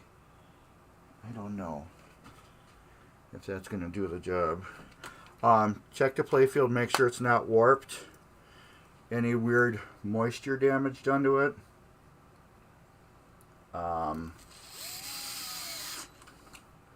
What else? Look at the electronics. Make sure that there's no like corrosion, all that stuff. Ohio is a snowy state, therefore you're gonna get snow. Is that correct? Did I stick it under something odd? You're gonna get snow, which leads to moisture. And I don't believe that was right. So, humidity, and that's going to change the pinball machine. Nope, that is not the correct switch.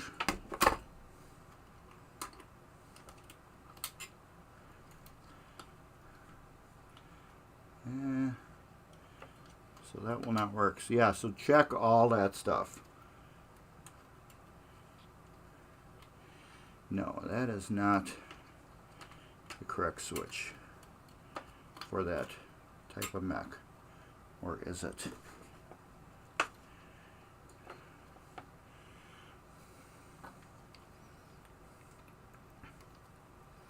Yeah, garage stored machines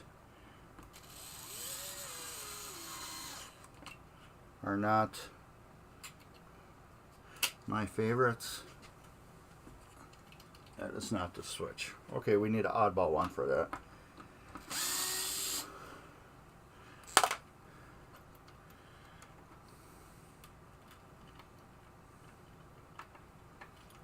Sometimes I do. It all depends on the game. Yeah, you can do it. It's if you want that super crazy shine to it. Yeah, go for it, but I will run a Scotch-Brite across it to give it that regrained look if it needs it. But usually I will not buff or polish it. I will polish it by running the green scrubby pad across it. And that you just do the long way. You do it like this, because that's how the grain on a lock bar is.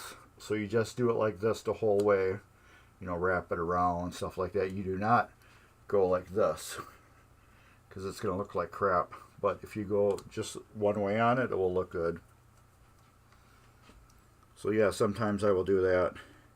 But once you start buffing and polishing them, it's going to get that chrome appearance. And then if you don't do everything else that's near it, it's going to look odd. So that's why I like to just Scotch-Brite it And that gives it the appearance of everything else that's in the game. Or around that area, I should say.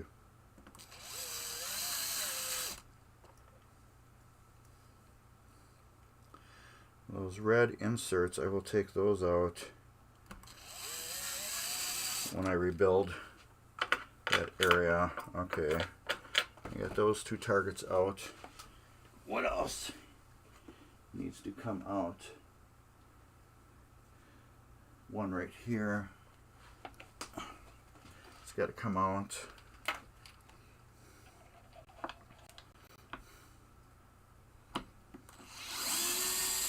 But yeah, if you got your playfield already, that guy should be pretty much done with the swap. Because he keeps telling you everything is quick. Like I said, I'm not going to tell you it's going to be quick. I'm telling you you'll get it back by MGC next year.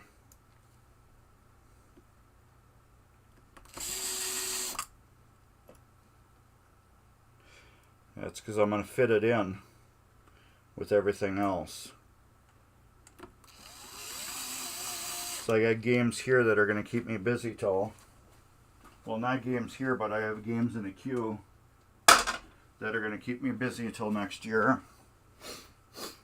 But I know all the hell have you gone through with that guy that says that he's going to do your playfield for your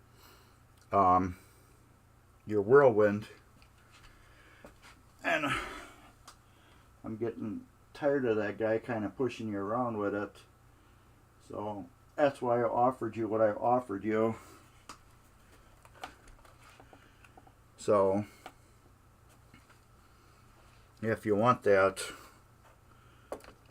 we can do it.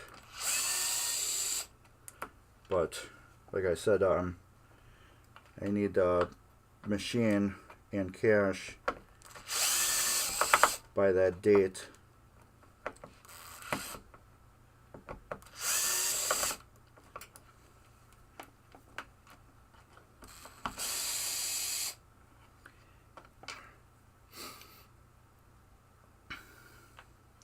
I am sure you're going to get a magical story from him again. Because he said hardtop is not hard at all to do. So why didn't they finish it, you know? Should have been done.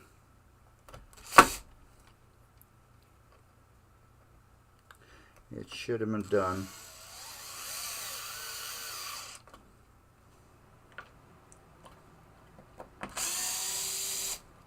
Right now I'm pulling out the lane guide bar.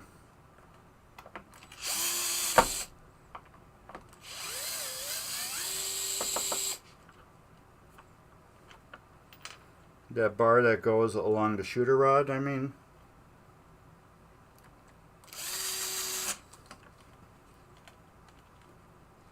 I'm pulling that out. It just allows me to do a little better polish. Why? Oh, these things are just so hard, Gottlieb. This wiring harness is just so tight right here.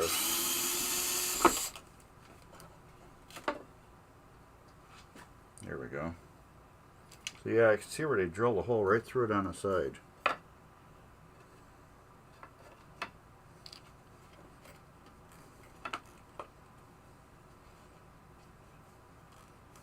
Holy crap.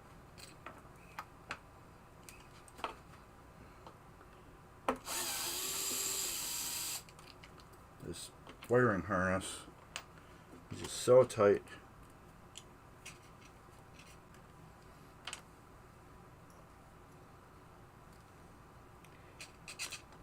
Like I said, I can promise it by Midwest Gaming Classic next year, because I'm working it in to my schedule.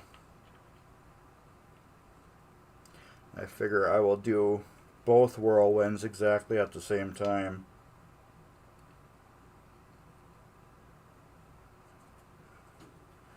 Okay, screw, screw, screw.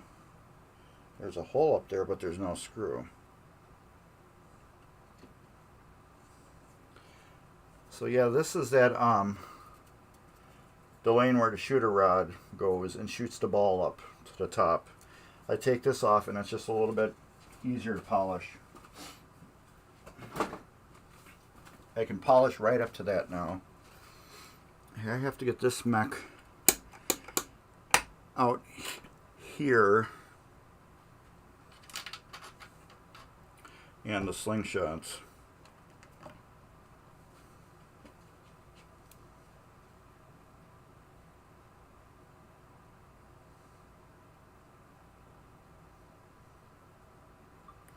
Alright, slingshot. This is underneath that. And it's got some tape wrapped around it, which is odd. Or is that... Oh, that's not. That's shrink tubing. That's shrink tubing right there. See how that goes? It's right over the top. It rides right over, goes down through there. And then the switches are... It's the exact same on both sides. We have 3 screws holding that down. This also has 3 screws for the slingshots. So let's get the slingshots off. Okay, here's our box of our rollover switches, except for one that I will have to look up on Pinball Resource and order. So now we're gonna get these slingshots off, which leads to a whole nother tote, a slingshot tote.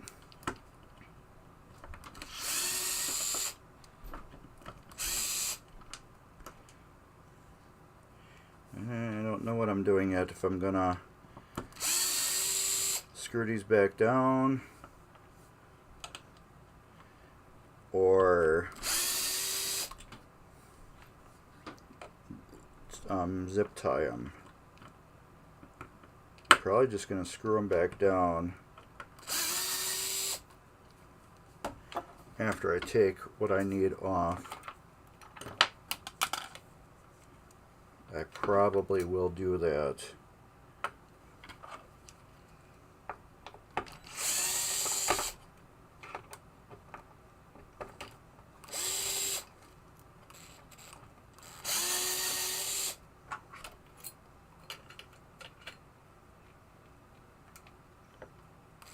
These will go back in there. But yeah, Barry, you'll be able to play this Hit the Deck if you stop by in August.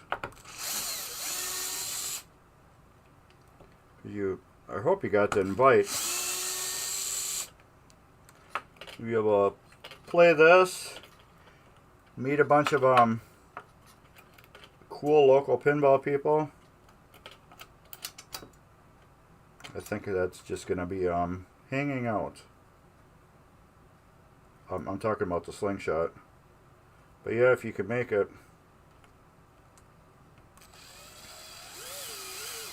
You'll be able to check out a bunch of cool stuff.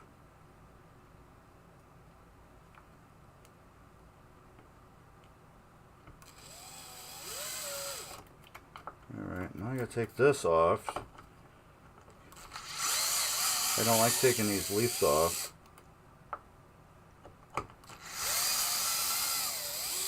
But Gottlieb did it so they're hanging over the top, hiding this.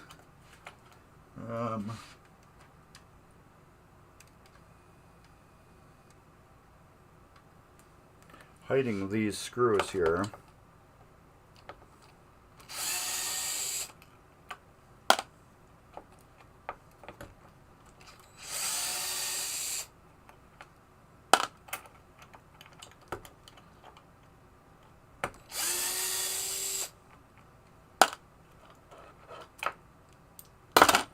There.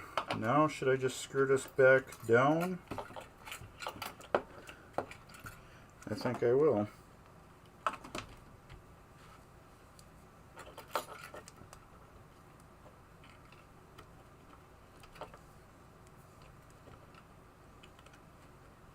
I'll use 2 screws and put the other ones in there.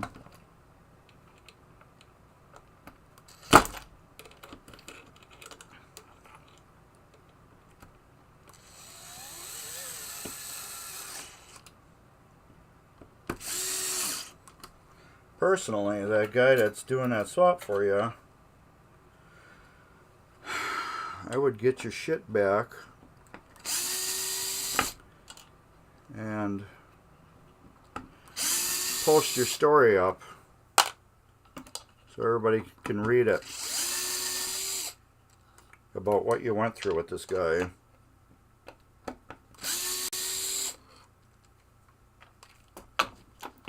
After you get your shit back.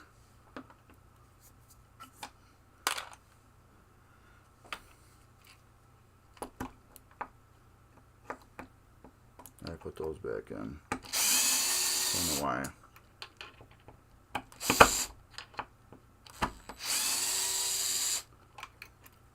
So I'm not going to put these back in. So why did I put these back in?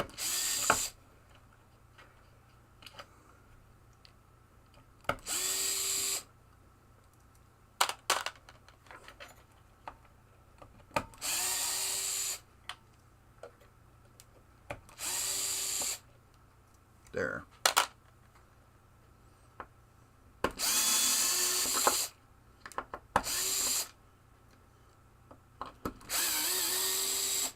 But the switch, where'd it go? Right here. I am putting that back in now.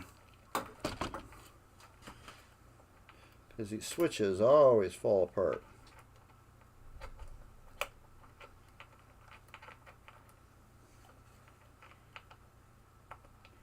There. Well, I shouldn't say always, but good percentage of the time they do. There.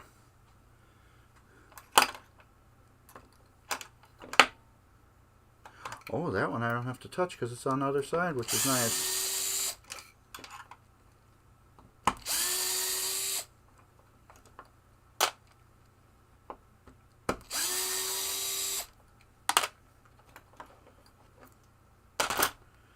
Alright, I'll take that. I'll put 2 of those screws back in, just to keep it out of my way. And then I got one more piece of the puzzle that I have to take out yet, which is over here, which is like a slingshot, the way it's designed, but it's not.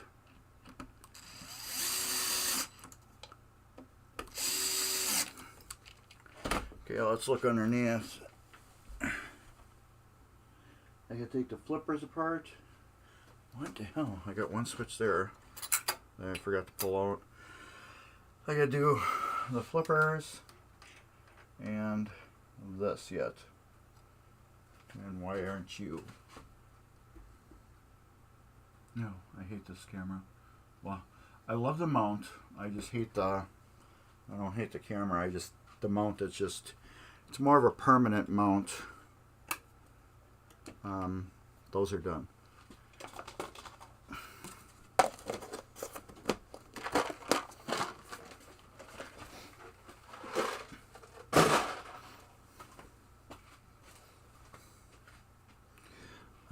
Another container for this kicker.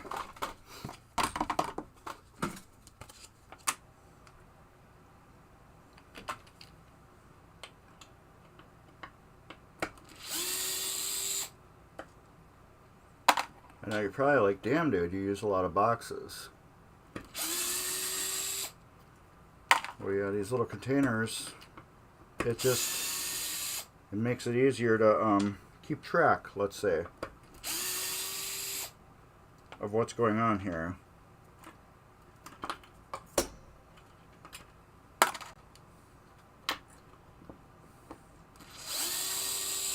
It's all about keeping track of your hardware and your parts. This way I can keep track of all the hardware and all the parts very easy.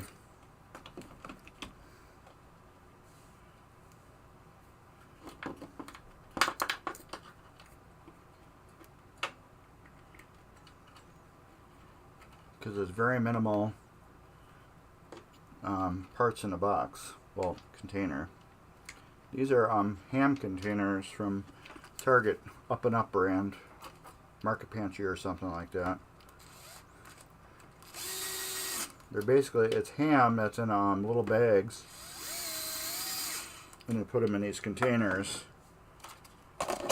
and it's it would be 1 pound ham. But I get these containers and I love them for pinball. Flippers.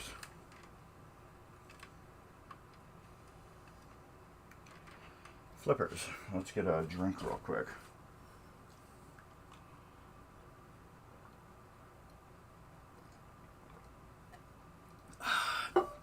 Yum. Alright. I need an Allen wrench. I don't really got to take the flippers apart. I gotta get the bats off. And that's held on with 2 Allen screws. Let's say it's a 764.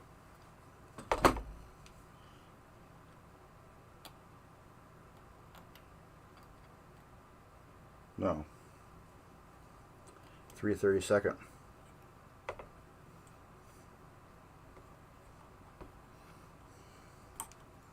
3/32.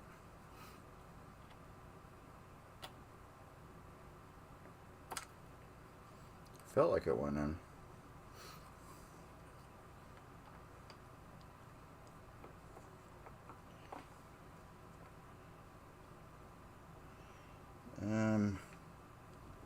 Let's try a metric one. It does fit in. I just want to see if I can get one that's in there a little snugger.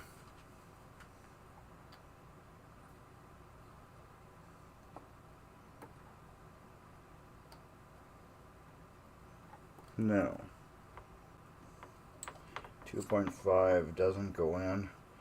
I'm guessing that 2 for the metric is going to be too loose.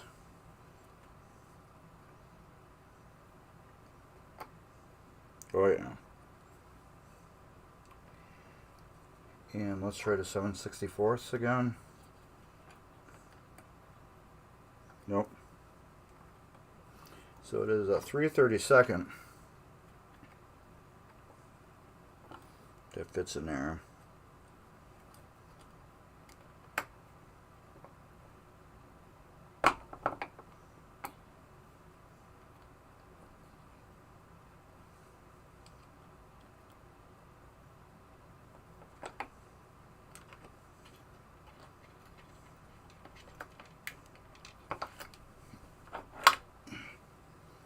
There we go. Oh, these are nice and like beefy. Those are so nice. Flipper bats. Let's order some of those. I'll put those up there. Sorry, I'm going to be right in front of the camera for this.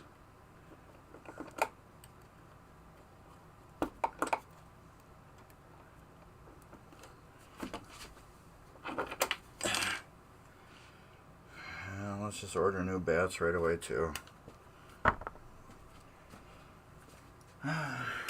Here I can get that up. The cheaper it's going to be in the long run. Alright, we got to take that back apart. Let's put the Allen wrench back so we don't lose it.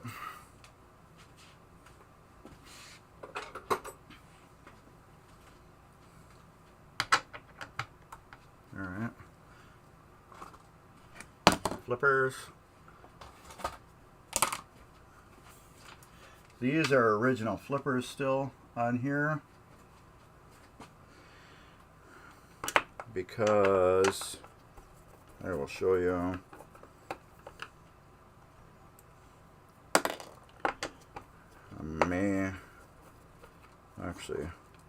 I'm going to put these back together as soon as I get the plunger out.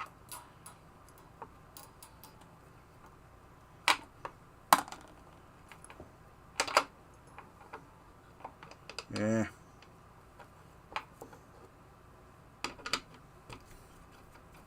Forgot these.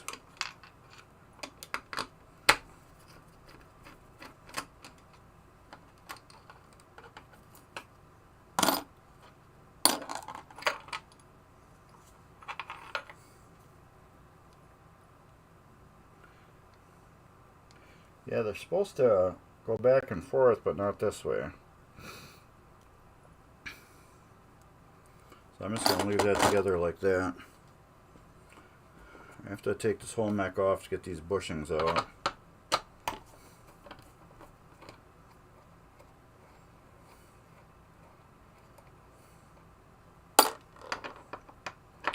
I believe these bushings are good.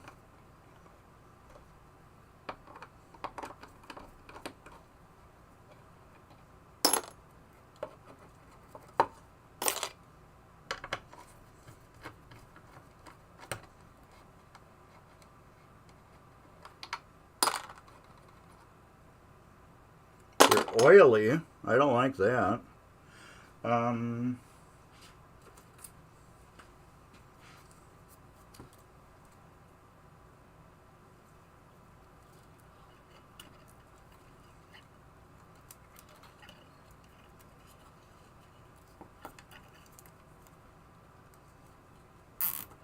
don't like that at all, that they're oily.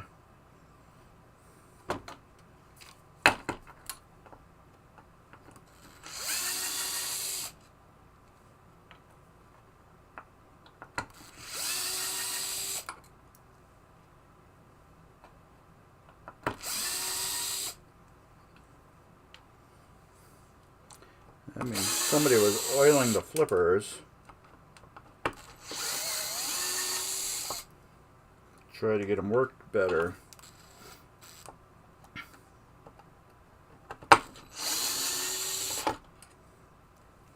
So what I'm going to do right away,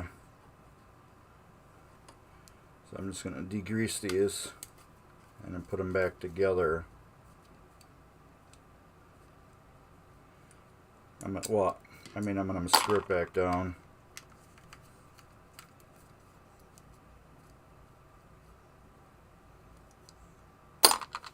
Let's do this. We'll use 2 screws to screw it back down. There. So these, they'll go in the ultrasonic cleaner. I will clean all these parts.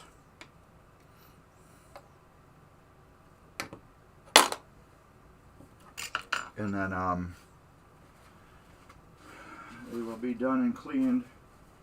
I will check the bushings to see how good they are.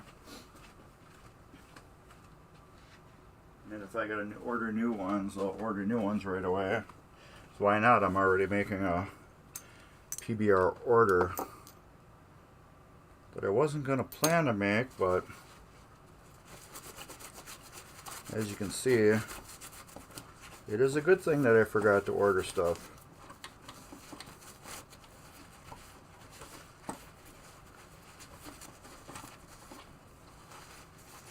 It was a very good thing. I don't like that somebody decided to oil this.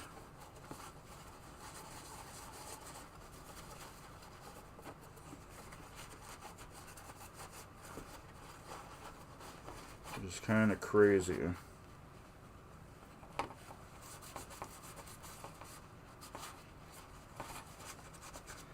So, how's everybody doing that's still watching me? I think the 2 people that are watching me are myself. I know this isn't that exciting.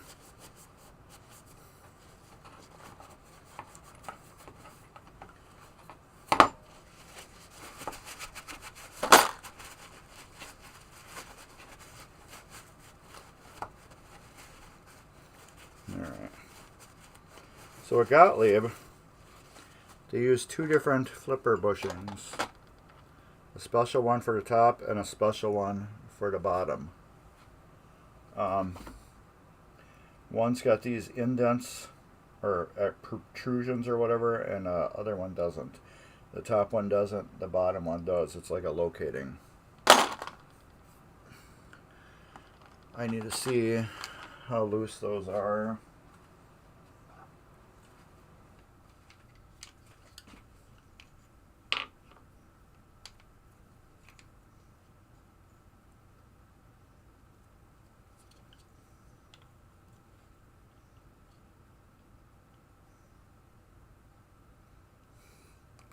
They do get somewhere, but I don't know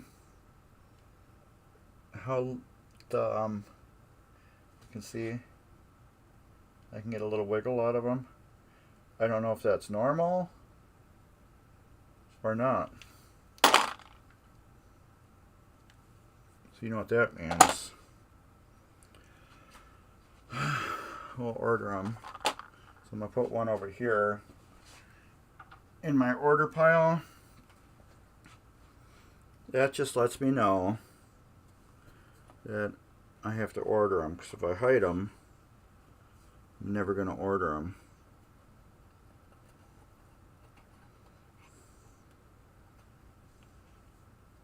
If I put them back in this container, I'll put them back in the container after I order them. There.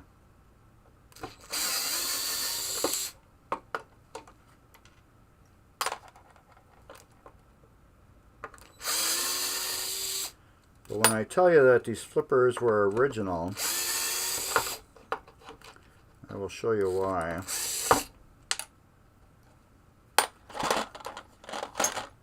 It's got this tail on it, right here. There, it's got that tail on it. The original ones had this tail. They realized the tail could cause drag and stuff like that. So they decided to eliminate them. So the aftermarket ones will not have this tail, or the replacement ones from Gottlieb will not have that tail anymore. And Russ, you're still here.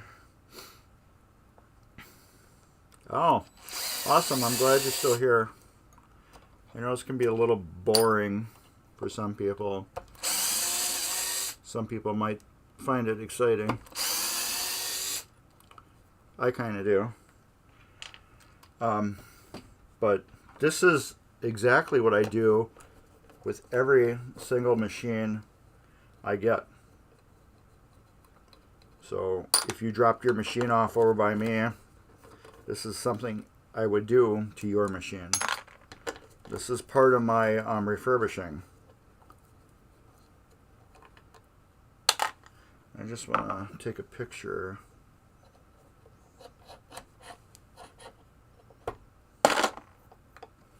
of how this goes.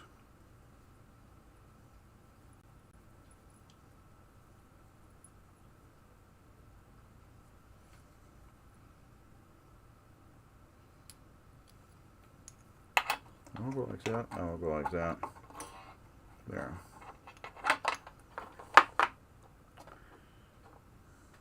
Because I want to take that apart.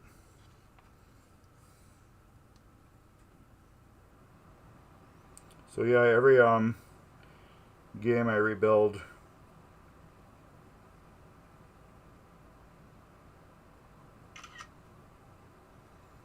I will do the exact same thing to all of them.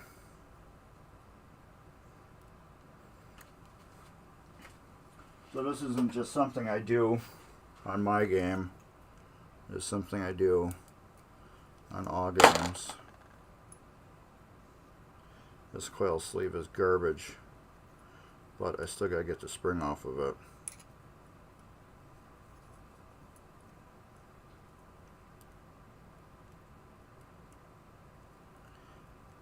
Neither of those players would probably work better if I took the glue off of them.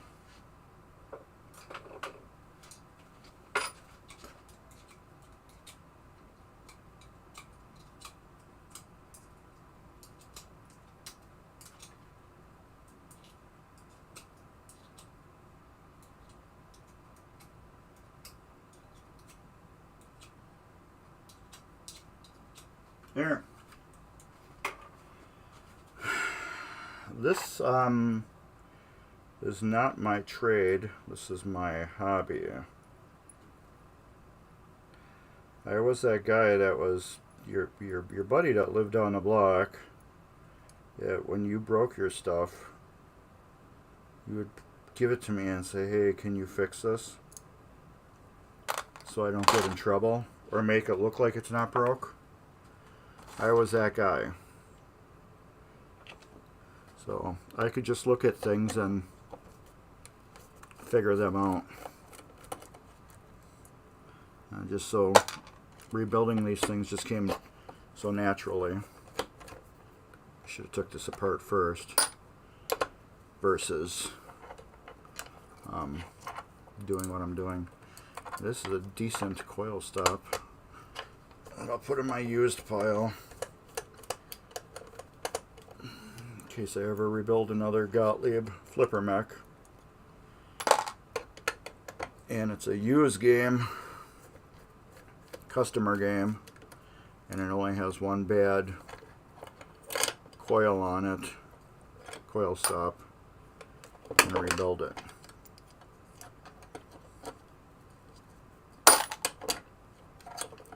This is in perfect shape. There's nothing wrong with this one. In fact, I'll probably just throw it back on this game after I clean it. But yeah, that's beautiful. It's perfect. You never know. I might throw it back on or just throw it in my use pile. Once in a while, I'll get a customer game. Not usually customer game, like a game I'm going to flip, you know, and rebuild myself. And everything is like good except for just like one thing. I may just reuse the coil stop on it. Only because this is like brand new. There's no... Let me wipe it off once.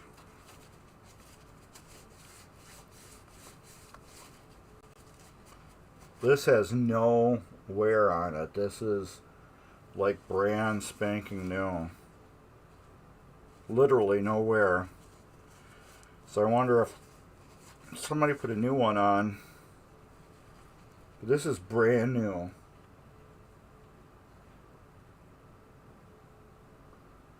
It's got like no wear.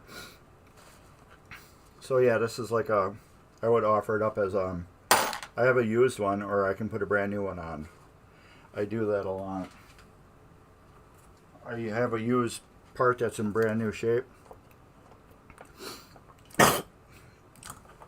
If you want, excuse me, I had a cough. If you want, I can put this used part on, or I can put a brand new one on for, you know, this price.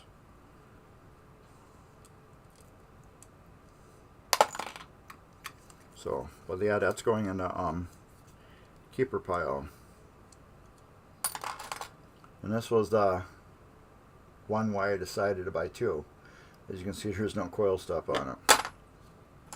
But the more I'm looking at it, this and that look exactly the same thing, but this one broke off. So technically, I'm thinking both of these were in the exact same shape. So yeah, I think I'm just going to throw that in the garbage then. I'm betting that one will probably break exactly like that other one now that I think of it. See, that's why you got to sit on your parts when you're mentally in your head for a little bit sometimes.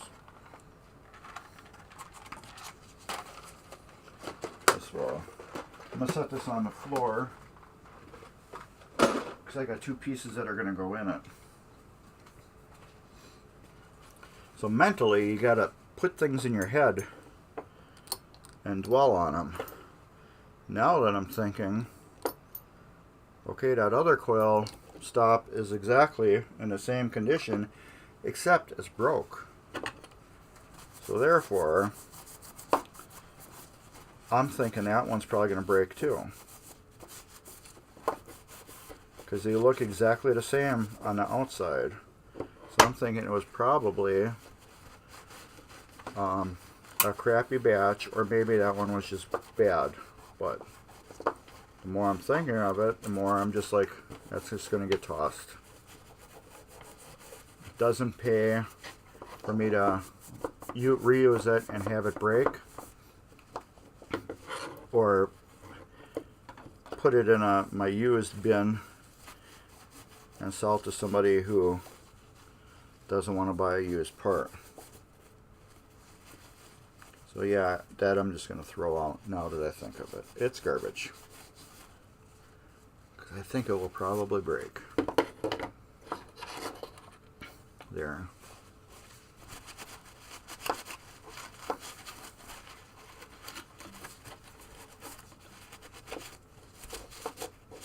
I got all the grease off them.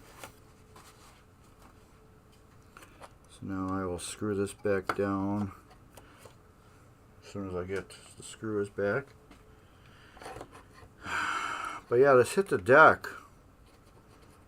It's like everybody wants this damn thing. You know? My wife wouldn't kill me to sell it. I would think about it. I can get a lot of money for this game if I sold it. I already got people sniffing around for it already. They'll want it.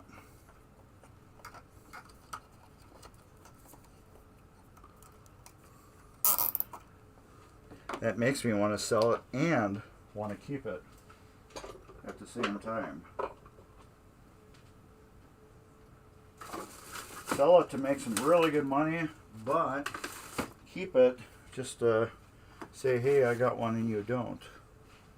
You know what I mean? How long we've been going? 2 hours. Not bad as far as we got.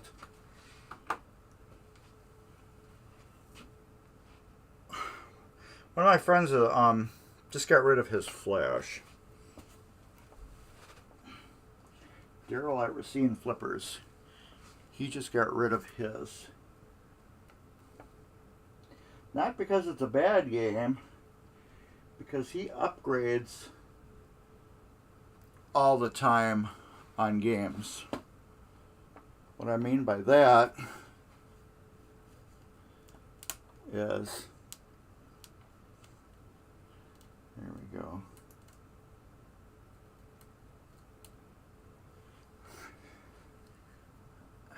Okay. He buys games and he likes them and plays them. But if something cooler comes along, he decides what he has that doesn't fit his cool category anymore and gets rid of it. So he finally will have a full collection of just 100% cool games. And that's what he did with Flash. Flash was like one of the games he had for a really long time, and he's slowly been replacing all of his games with other games. And Flash just finally got onto that part of the cutting block.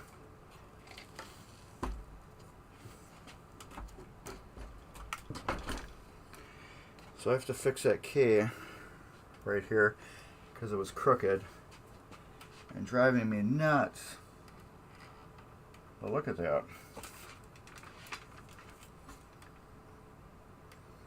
That is a 100% stripped playfield. And this is something I do to every game. Well, actually I started to do every game. I used to leave other things on. But now, just about every game will come down to this level and get the same job done to it.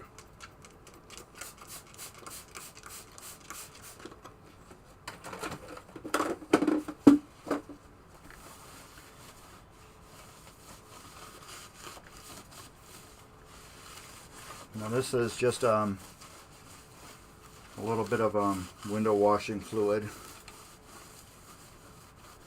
I'm wiping the game down with.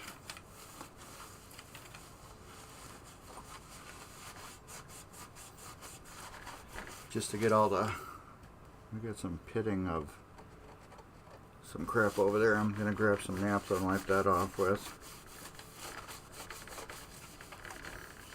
This will get all the dust and crap off of it.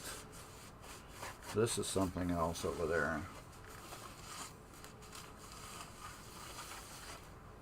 And then after I do this, I'm going to clean this off here.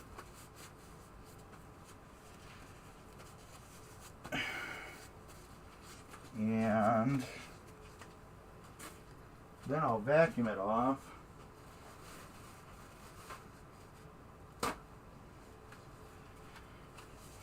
And then we'll see what's going on after that. I don't know what this crap is here. I'm going to fix that K. I have to fix that K before I can polish the playfield. This is just naphtha.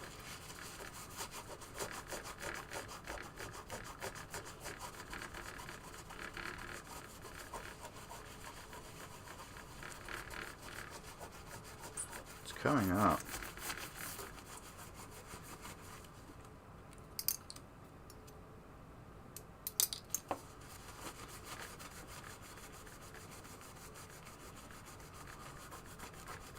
I don't know what it is, but it'll come up too, and that's once I polish it.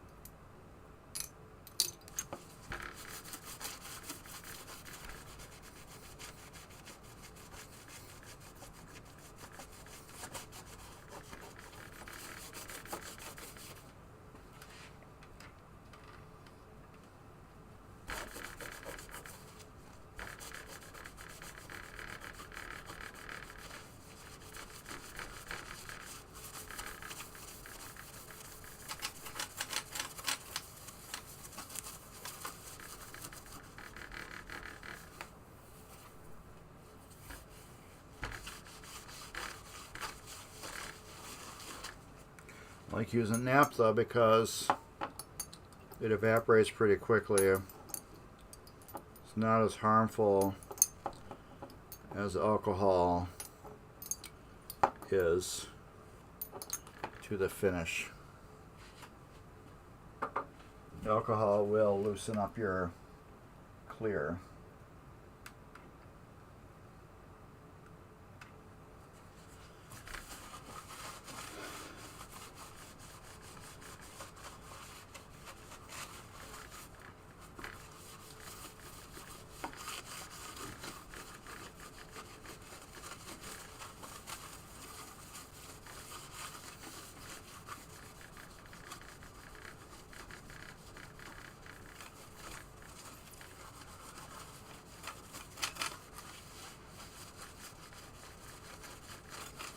Naphtha will not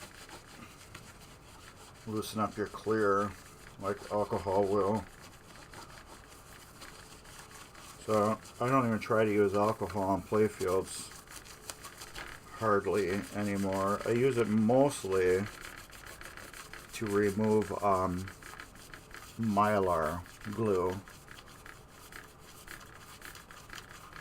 That's basically what I use alcohol for now.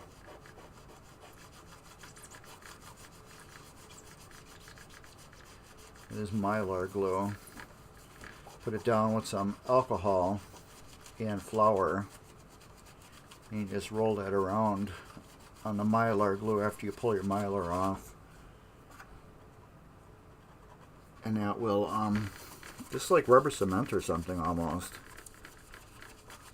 and that will take the glue off that's left over from your mylar removal.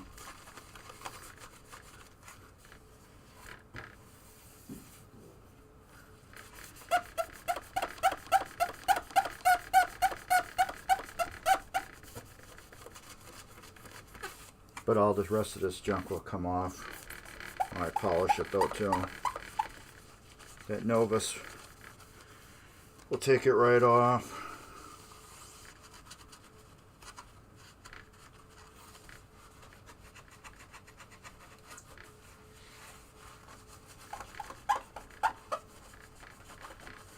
But the more I get off right now, it's less headaches I get to deal with later.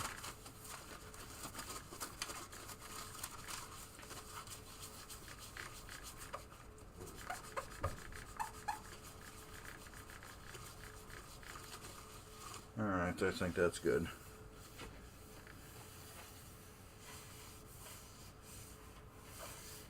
Notice this will also get polished. You'll never see it. This will get polished and waxed, even though you'll never see it. So let's get this K fixed. What I'm gonna do right now, I'm just gonna go in here and get any of this leftover glue that is on it out. I like whatever glue that they used,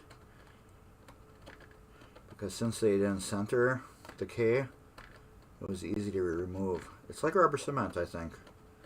That's what it feels like, the way it's coming off. It feels like somebody used rubber cement to glue that in.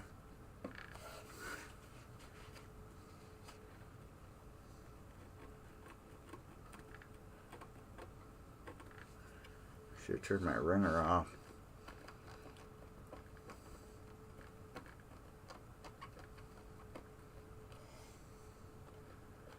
Alright. I believe that's good. So I'll show you how I'm going to fix that.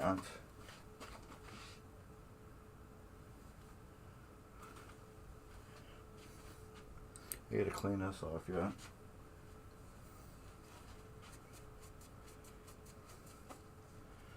Clean the edge of it off real good.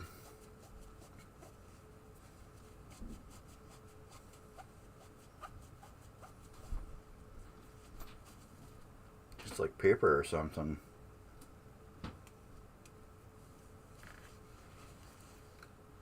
Hope you can like see that.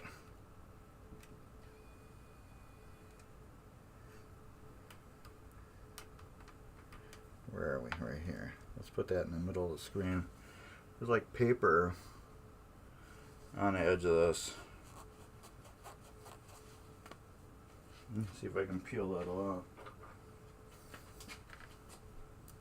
There it goes. It's weird. I don't think that's paper. I think that's glue. Glue residue. You want to hear a story about inserts and vacuum cleaners? Here's a great story about inserts and vacuum cleaners. Do not ever use a home vacuum cleaner to vacuum off a playfield, especially if it has loose inserts. And I will tell you why. I will show you why right now.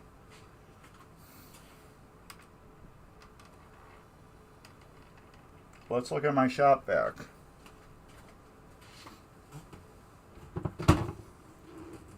The motor is here. The motor is the last part of the suction device. You start your suction here. Go all the way through the tube, and you wind up dropping into the bag. See how everything that's in here is still kind of usable? I've still got tags that are in perfect shape. Everything. And then you have your bag. After your bag is your impeller for your motor. So everything you suck through a shop vac will get dropped down through here before it hits the motor. Now, On a home vac, you have your, let me grab my home vac.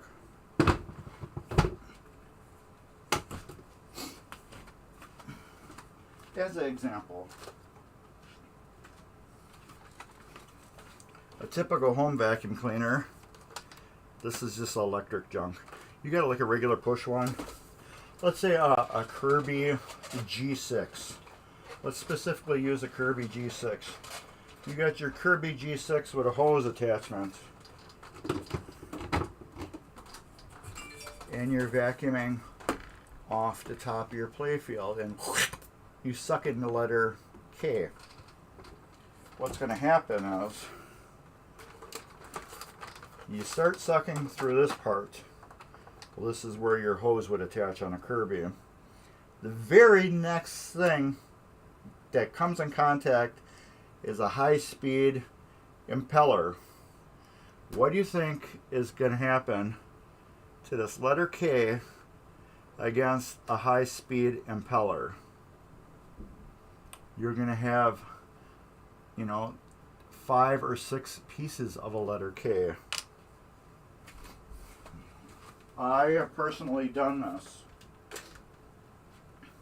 Thank God that the guy I bought this off of also had another Ship Ahoy playfield to sell me a number 9 insert.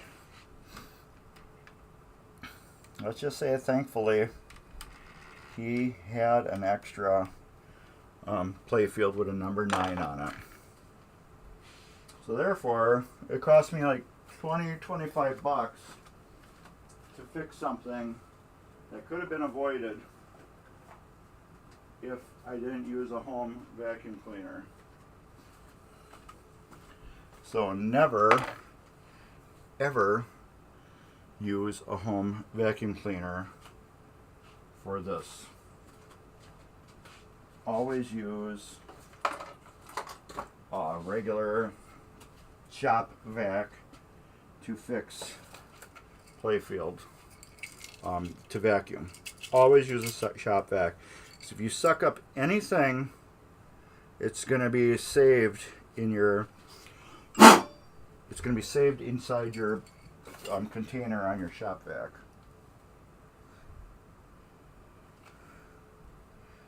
Okay, there we go. It's going to be perfectly preserved. Unlike your Kirby. Yeah, I heard that.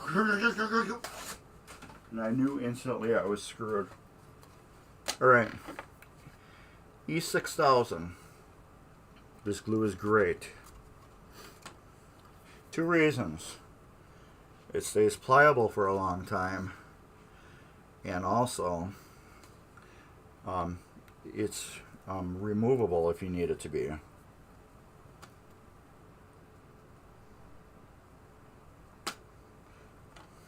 It's not runny like super glue. I have had to use super glue on pinball machines before because inserts were so damn loose.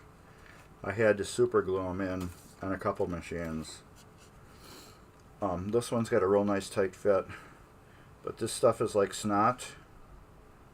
It has a good trail that comes off of it. So what we're going to do is going to run it inside this hole here, around the edge. One thing I do not like about this is the outgassing. It's got a horrible outgassing smell after you're done with it. You come down here later on, it's evil smelling. You might need a little bit more glue. But the stuff does great at playfield insert gluing.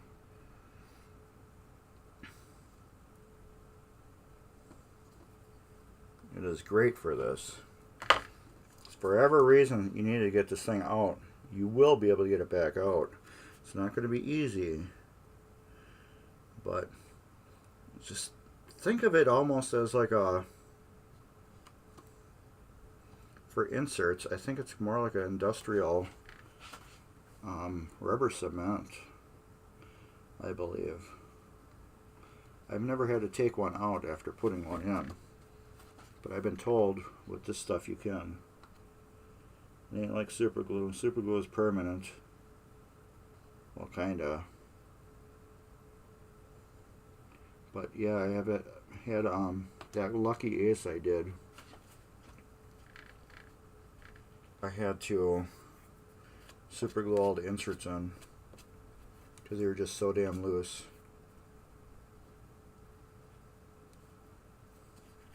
This will come off too once it dries. It'll just roll right up. Alright, now the key. Now it will go back to rest perfectly straight. So now I can come by an hour and still do a little minor adjustment to it.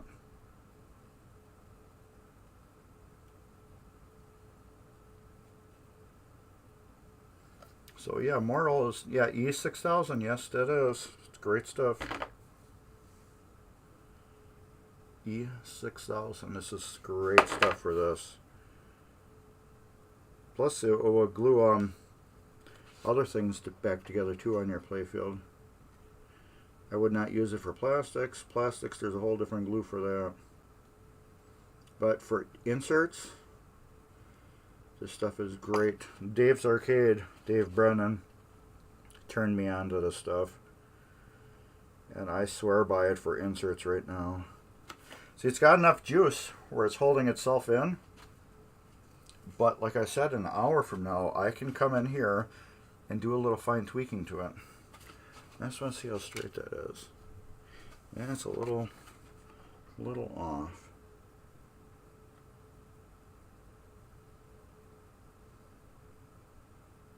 I think. Alright, let me look at it from here. That is good.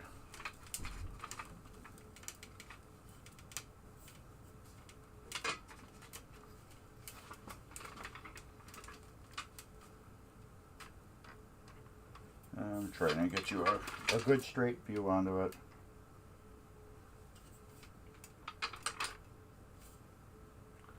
There. I think it... I'm going to be really anal about this.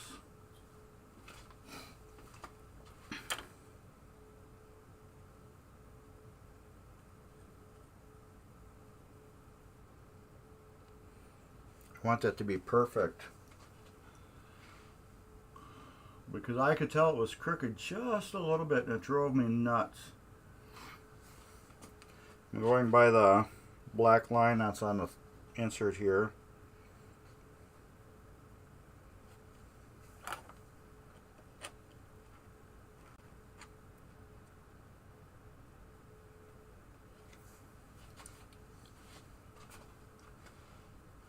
I think that is straight now.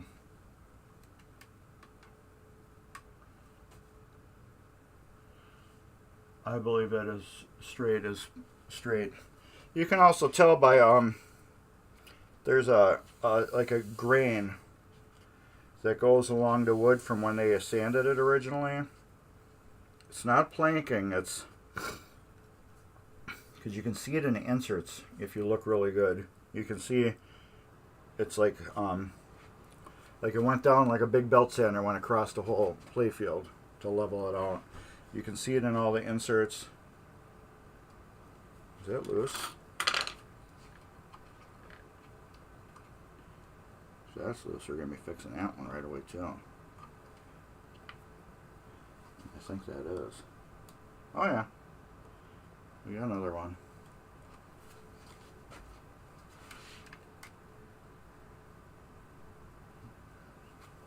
Right here.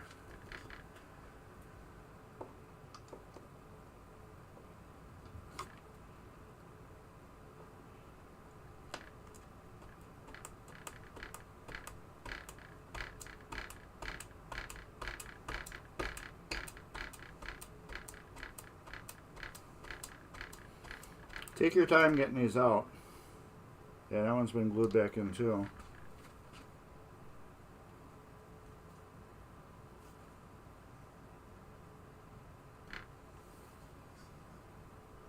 That one was loose. I don't know if I can show you.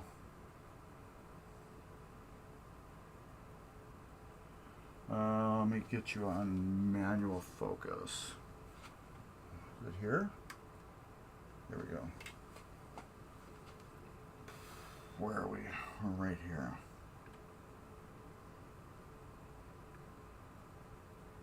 There you go. Those lines right there have to be going up and down the playfield. If you put this in like that, you can see how those lines are wrong. It's either going to go in like this, or it's going to go in like this.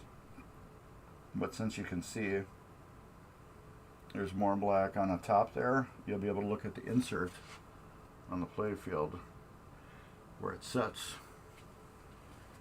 and see up on top of here we got more black, and on the bottom we have less black.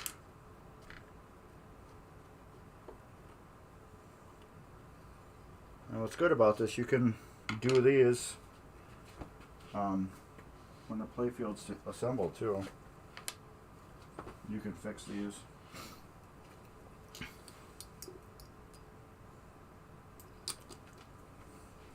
But since we're here, we might as well do it. I can't do nothing else with this playfield since I'm gluing things in. The only thing I can do is glue more in. I can't polish it yet. So might as well just check inserts and see which ones were loose. That one I could tell right away just by looking at them. It didn't look right to me. So, like I said, we got more black up here than on the bottom there.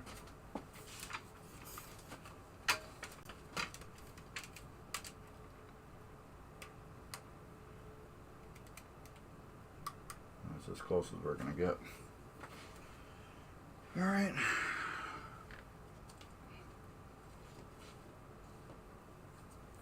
Big glob on there. But yeah, I just don't like the smell of this stuff. It's great glue. I just don't like the outgassing of it. You can see how thick it is. It's nice and thick. Oh, let's get right here. It's nice and thick glue. That's why I like it for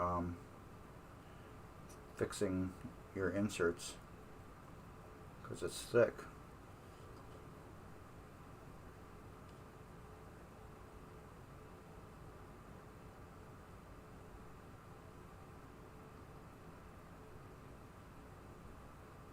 I'm just trying to get the stringies off of it.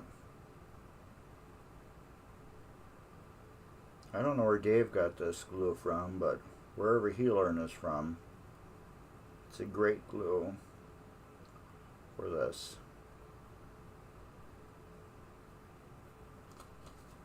I'm just gonna do that. Take my insert, push it back down.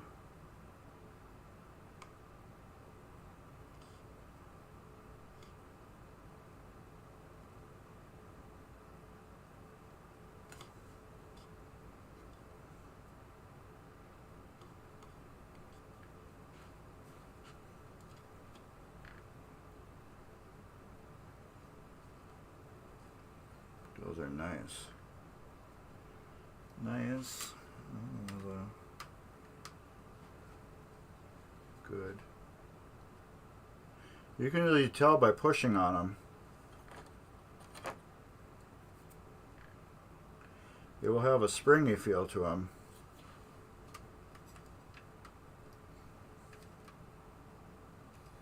If they're loose.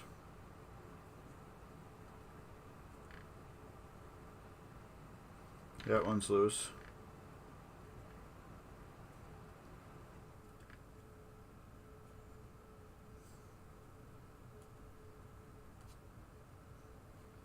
This A is loose again. Well, right next to the K. 9, 10. We're going to be doing a lot of these. Alright.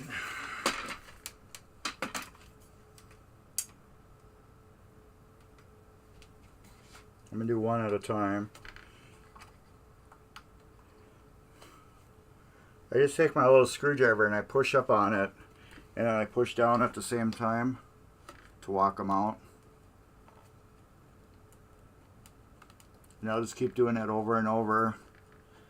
And eventually it will start coming out more and more and more and more. It's a slow process, but as you can see how much is coming out. Eventually it will break free.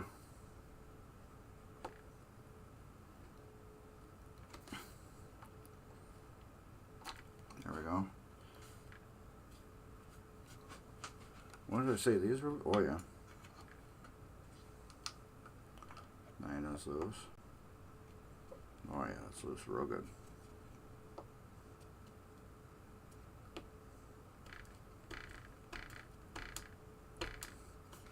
Well, I can't get any more of these 9s. I exhausted the supply of them. There we go. 9. 10 is loose. There's the bulb. Get that out of the way. Oh yeah, well, that's real loose.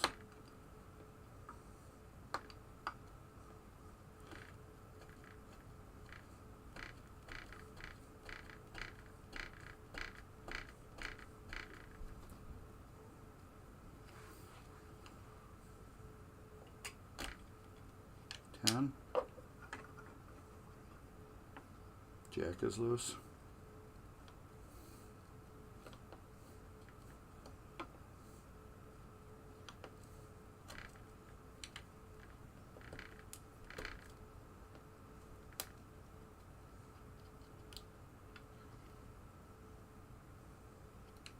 What else was loose? This one lid is loose. Over here. Oh yeah. She popped right up.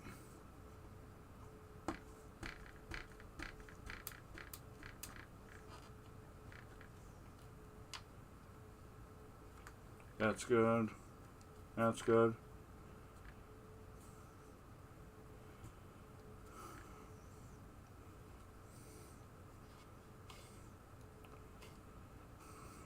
Might as well do them all. This king up here is loose.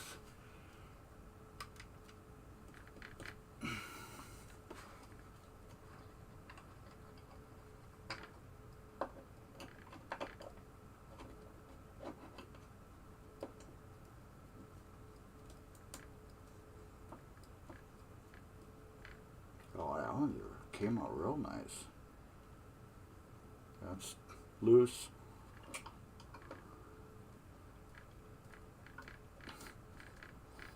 I'm actually pushing on them harder than I normally would now.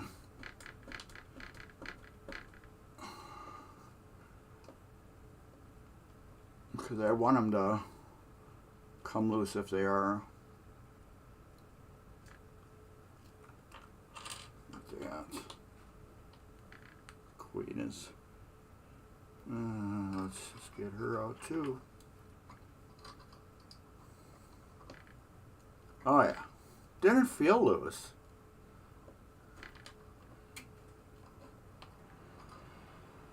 Jeez,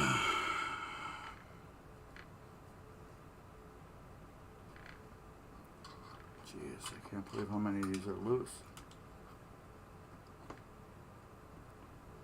I'm just going to clean all these too right away since I'm popping them out.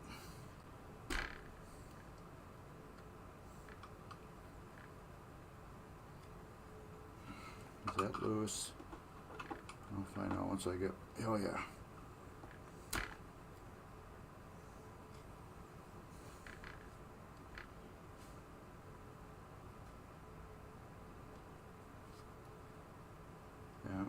good yet. That's because I fixed that one. Let's see how it's settling. Alright. Any more? Miss Queen.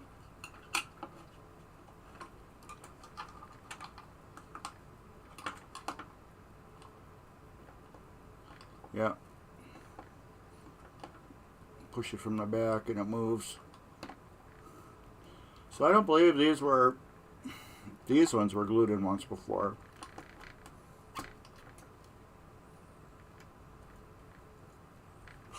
Jeez. That's been fixed from the factory.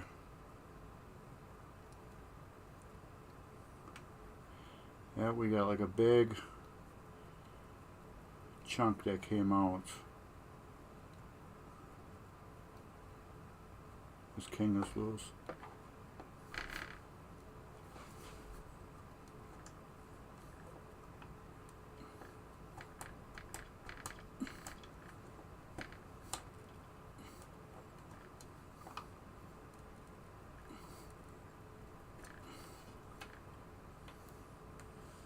I don't know what to do about that. That was like Bondoed or something from the factory. Right along there.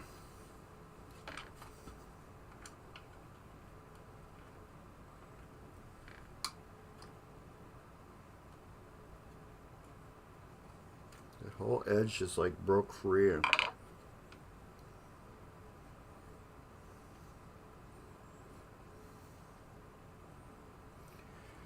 I don't know how to fix that. No, I don't. It's usually all flat rate.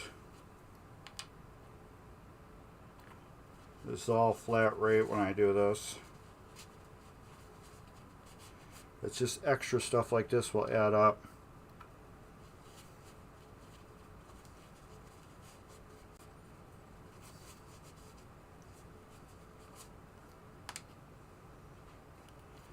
So yeah, we're gluing in inserts. That adds time and money.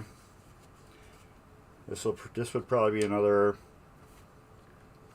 All this would be like another $50 to glue all these back in.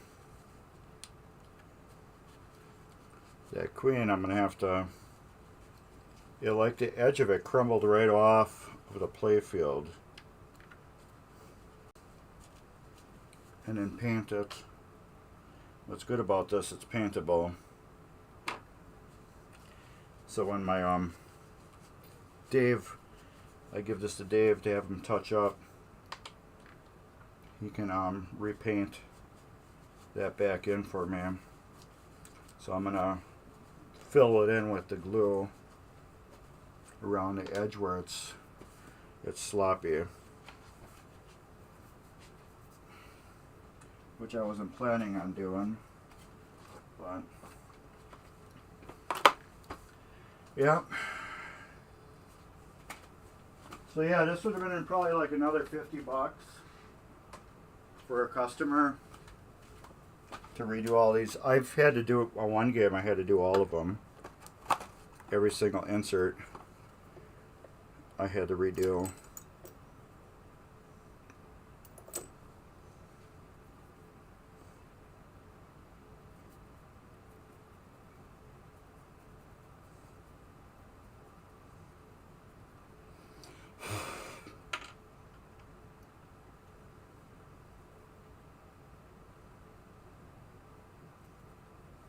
Now I'm just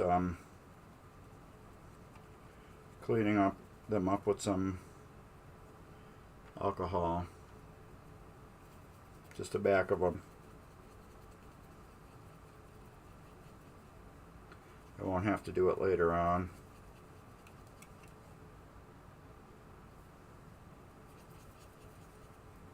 This is garbage. Let's get another one.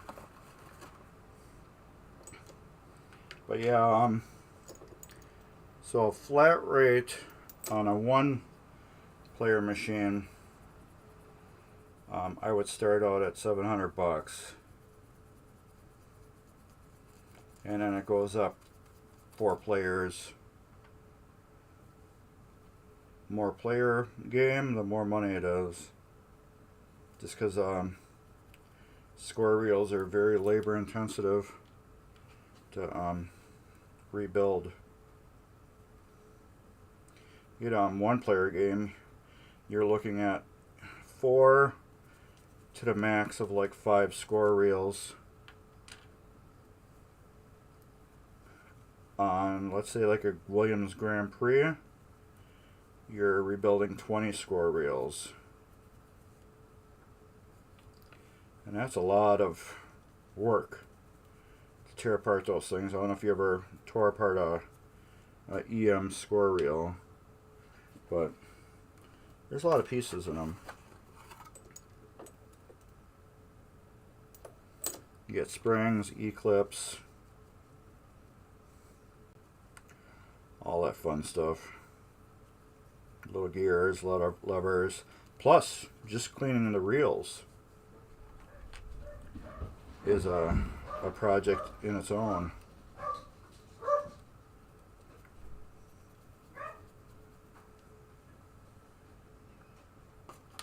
That stupid queen along the edge there.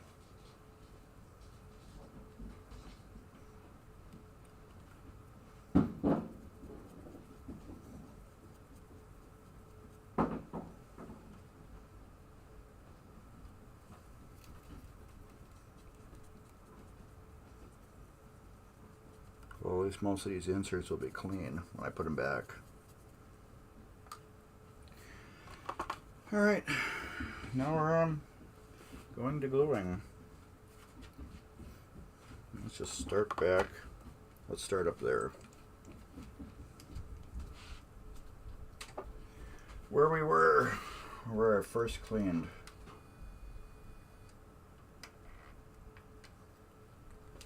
Where I very first started cleaning. That way I know those are nice and dry now. I can put a big glop of glue on here now. Now my basement's really gonna stink because it is glue.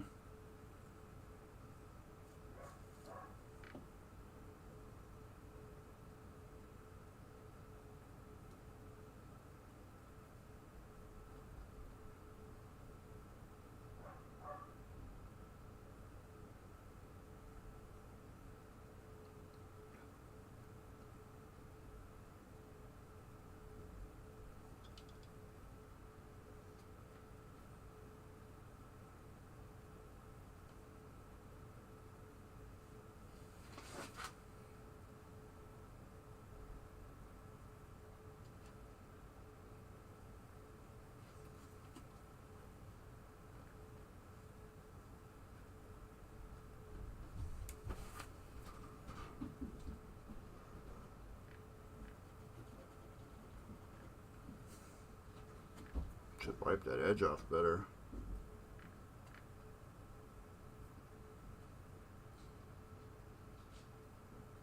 That was a nice tight fit too, which is great for putting these back in. Tighter they are, the less you gotta mess with them later.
I would.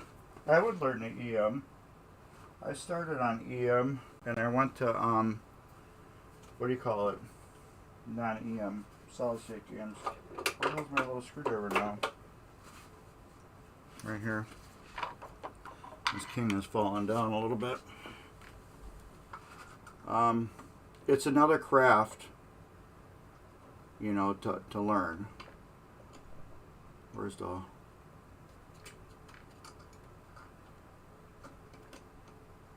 Oh, come on, where the hell is it?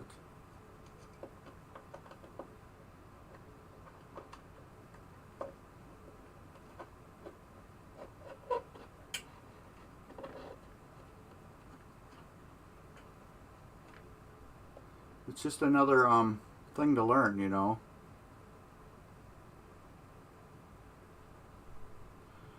Because you never know, you might be able to pick one up cheap.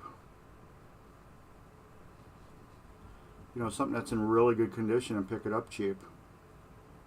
There's not a lot of people that know how to do these, and they're very easy to do. A lot of people think, you know, they're hard. They are not.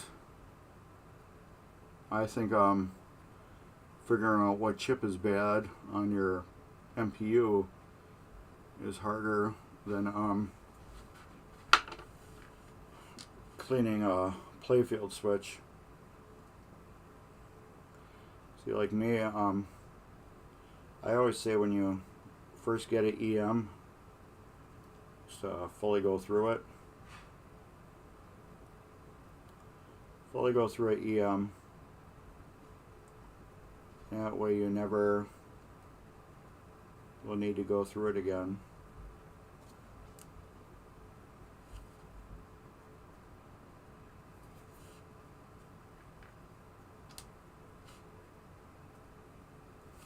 Once they're bulletproofed, they're pretty much bulletproofed. Once in a great while you might have to do a little tweak here and there, but kind of really satisfying when you tear apart a whole game like this and put it back together and it fully works beautifully. Is that king holding good now? Yeah. And it works beautifully. It's just something about that.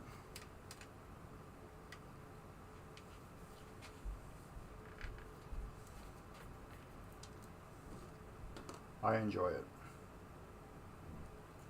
But yeah, there's a lot of people, they just know you got all those wires and don't even look at the wires on an EM.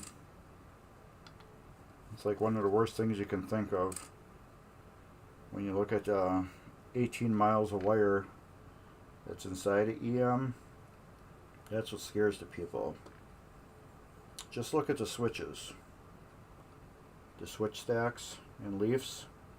That's the only thing you're ever going to worry about on an EM is that. Nothing else. You just worry about your switch stacks, your rollover leafs, and your steppers.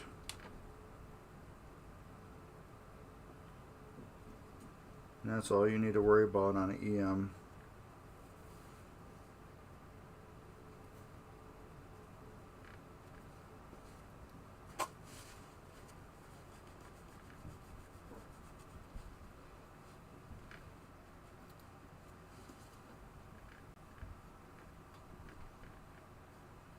That's what I like about this glue. You get in a playfield, you can just roll it right off.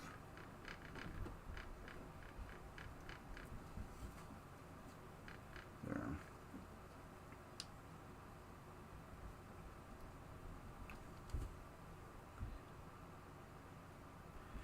Plus, once you learn how to do EMs, it's a good little side job. Getting them to work again. Pretty soon you got people all over the place asking if you can fix their machine, get their machine working again. That's what I get. And that's also how you get deals on games too.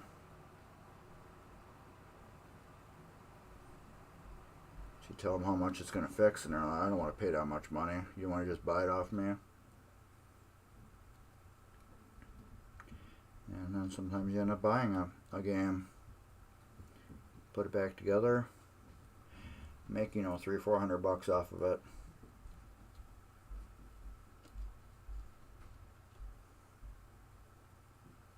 But then, yeah, I've got a couple of really bad games that customers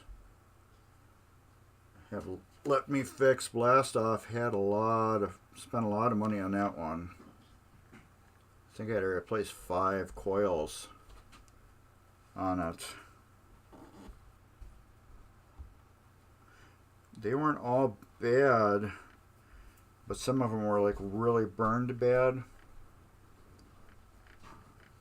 where there was some switch sticking or something at one time, and they were brittle. So that's why I ended up replacing them, because they were just brittle. I don't know how much more heat abuse they could take without eventually failing.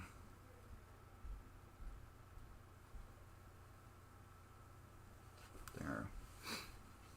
They're just tooling right along. I really want to get over here. Right there.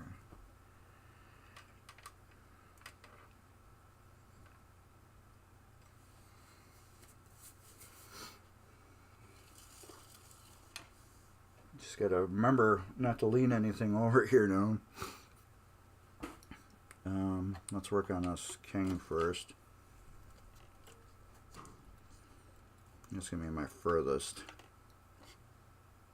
Now I need some more glue.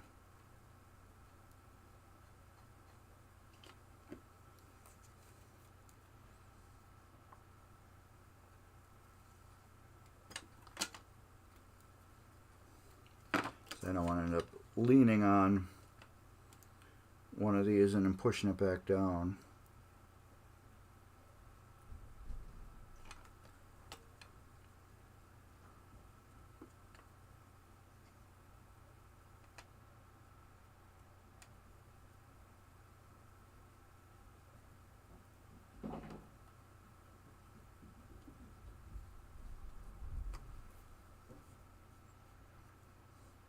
But yeah, give it a shot. Try out I have tons of repair videos on all different types of EMs. Basically, if you got a Williams, you can just basically watch any one of my Williams videos, and it will show you how to basically rebuild everything on it. You don't have to watch this video or that, series. It will give you the gist on it, but there are people that just want to know how to rebuild a Grand Prix or know how to rebuild a triple action. And that's why I do a whole series on machines. And the reason why I didn't do this one is there's not enough of them out there. Let's face it, I think they made 250 or 225 or 275 of these. Not a lot of them out there. So therefore, I don't think it would have been that interesting of a series to do.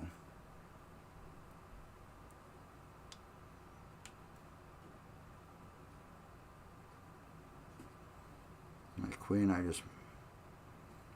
may just put Mylar over that.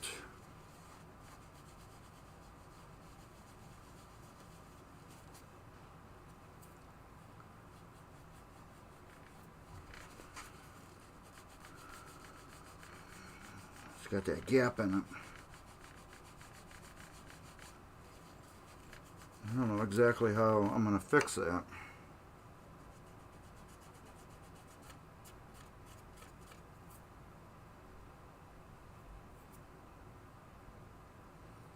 That was a factory. Like there might have been something with the playfield when they drilled it.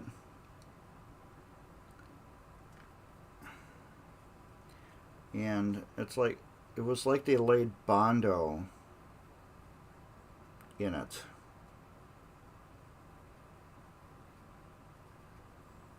I don't know if I can show it that good.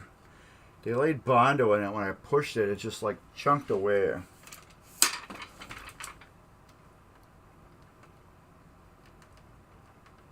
Right there. Yeah, and that's as close as I'm going to get to it. But right along the top, it like flaked away. It just like poof, it was like Bondo on a car. And it just broke away.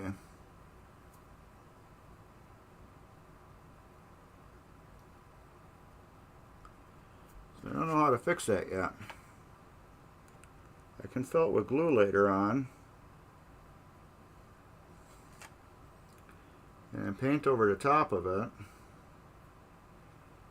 I do have some Bondo that I can put in there.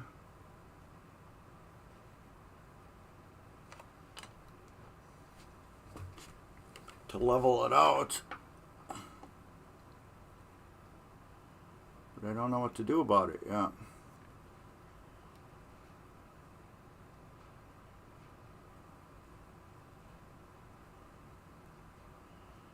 So, and that's one hell of a damn gap up there. I think I might let it dry. I just think I'm going to let it dry and put a piece of Mylar over it. And then let Dave figure it out when I give it to him eventually.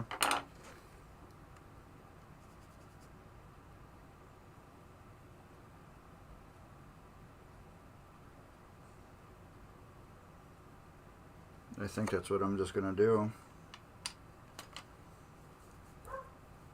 Oh, we got 5 more to glue in. I got to get out of this basement then. This glue, I just don't like the smell of it after a while.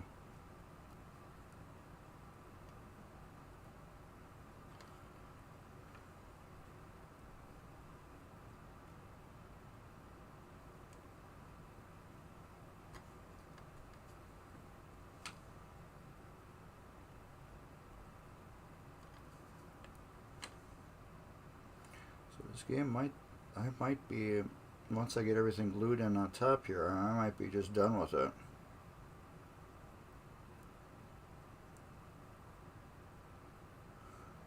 Just because, see if Dave can fix it.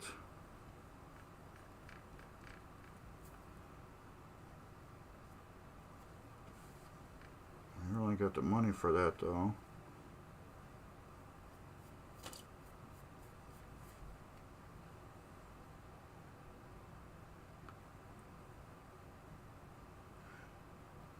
Playfield touch-up stuff is not cheap.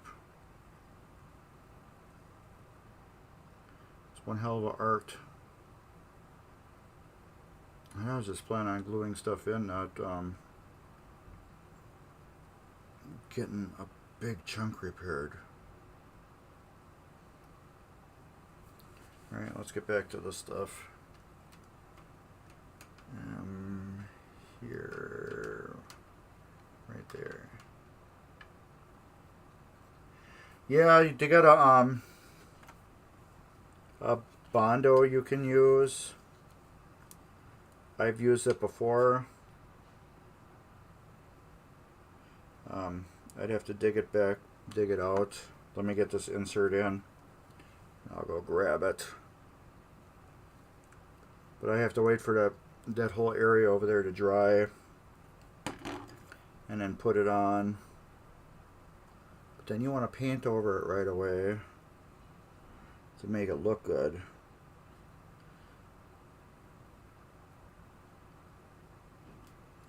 That's why I think I'm just gonna put a hunk of mylar over it and just leave it. And I'll let Dave worry about repairing it.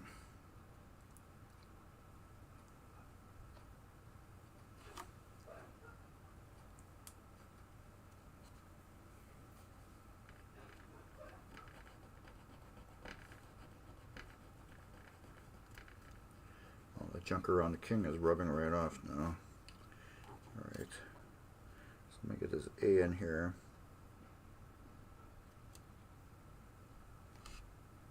And I'll go show you what I've used before when I attempted to do some paint work on a game that I sold. It was something I was going to do, but then it was just too much of a pain to paint.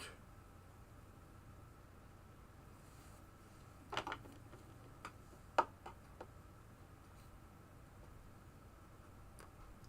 time is it? Wow. Okay, let me go get that stuff. I'll show you.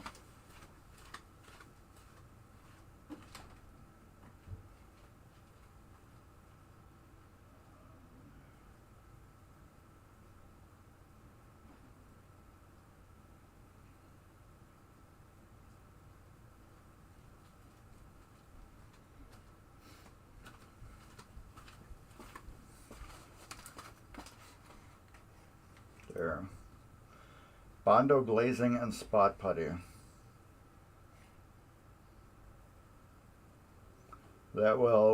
That's made for very light things. You know, pinhole scratches, miter dings, and hairline cracks. Use on metal, wood, fiberglass. So yeah, I would just take this and put a glop on there and then level it off. It will shrink down a little bit.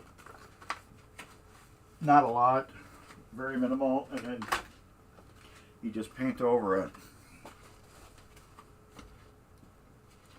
But that will do it. Is this just what I have left? Looks like it.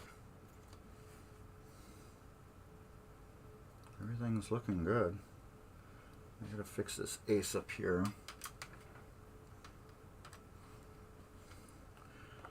This is coming down just a little bit.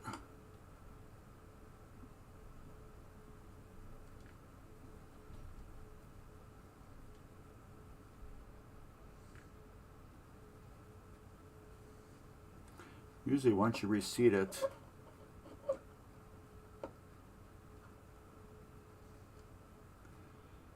re-level it. These letters, after you glue them, they're usually pretty rock solid.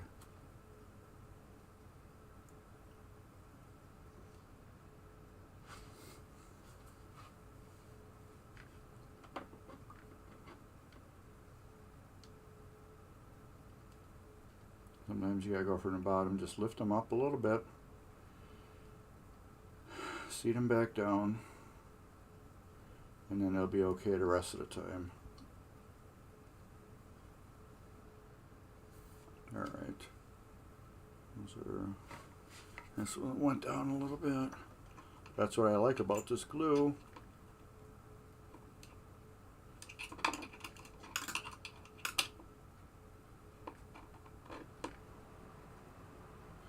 It's very friendly with that.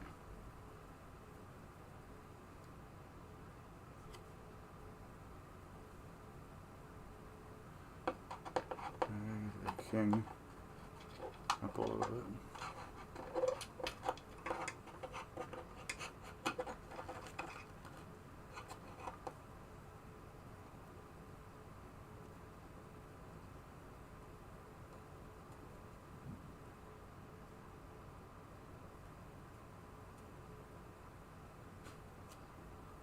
Oh, and I just leaned my hand on it and pushed this whole black, spots black down.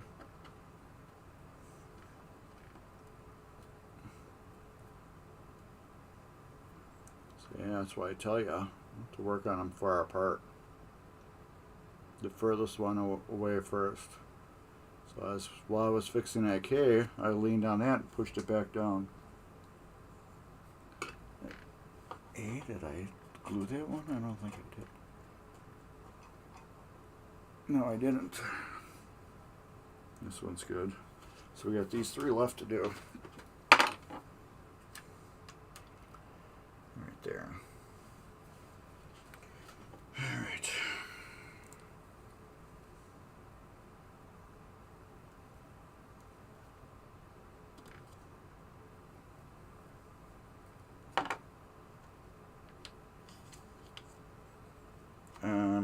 I'll work on this 9 first.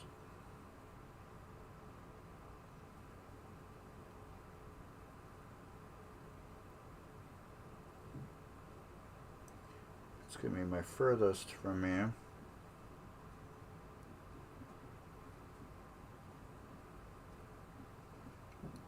Now, the little pitter patter of feet above your head's always funny to hear. I got 2 dogs. As they're walking around, I can hear them go clicking across the floor with their toenails. And my one dog, we call him a little horse. He's so big. He's not really big. He's a Dutch Shepherd, but he's kind of big.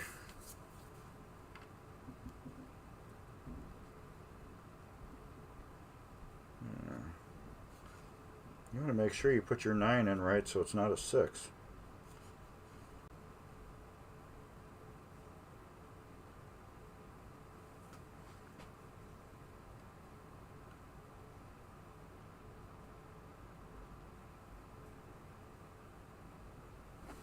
I gotta send it to Dave.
I just sent that to Dave to see if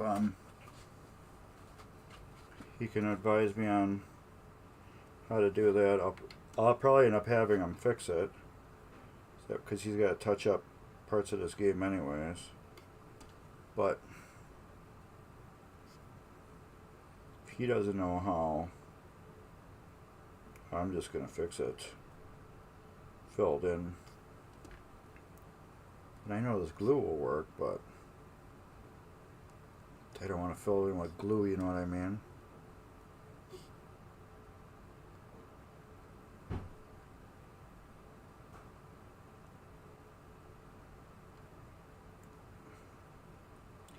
don't want to fill it in with Bondo right now.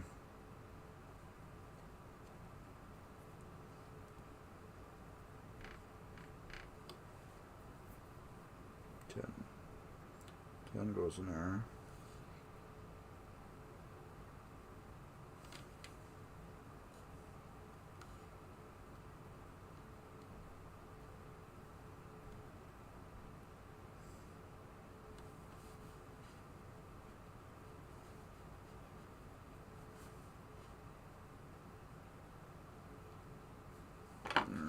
push that up a little bit.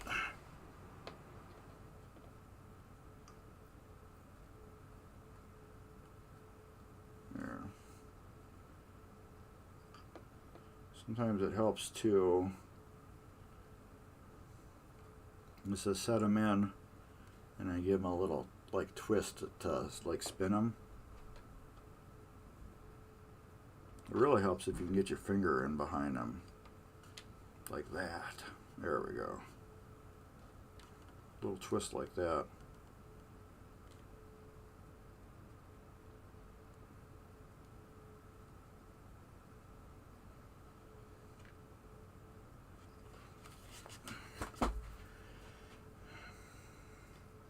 Yeah, it's crooked.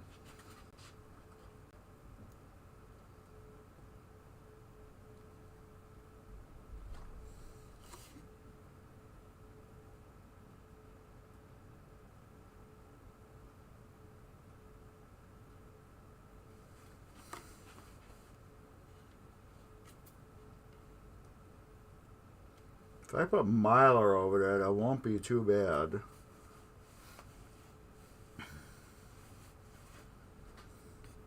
It will be a good temporary fix just to play the machine. You need a little more fresh glue.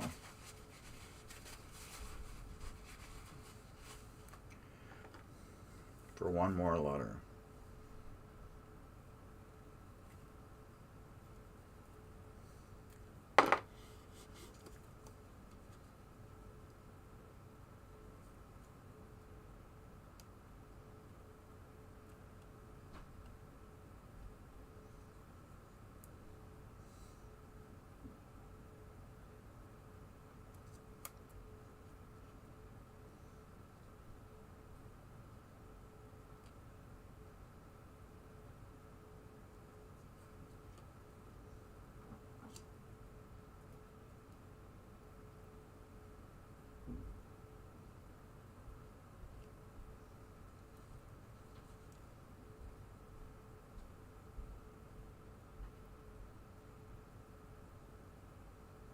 There.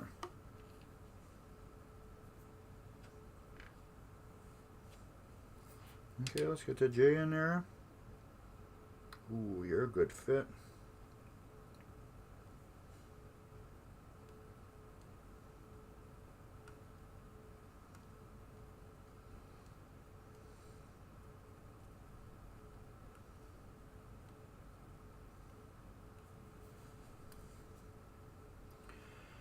So yeah, I think that's what I'm going to do with that Q. So I'm just going to let it dry the way it is. And then throw a hunk of Mylar over the top of it. That will protect it from getting any more damage.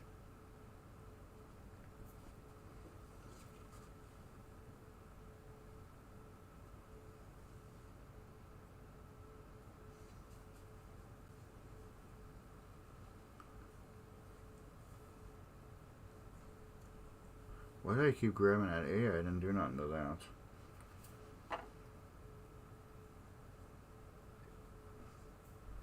I think that's it. Get that crap out of the way. And get everything off of here now.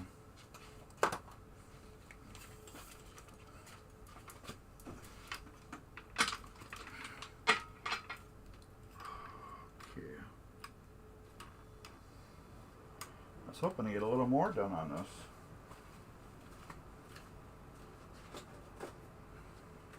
I think I got a good chunk done. I think I got a very good chunk done. Just throwing my junk thrown away and put away.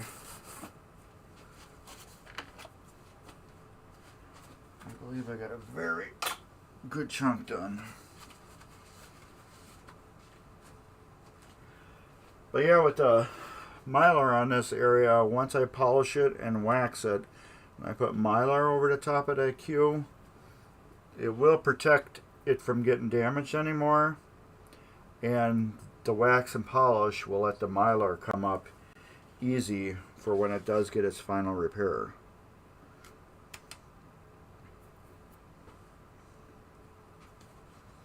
let me look at it this way. I know I'm maybe in your way. That J I gotta straighten out.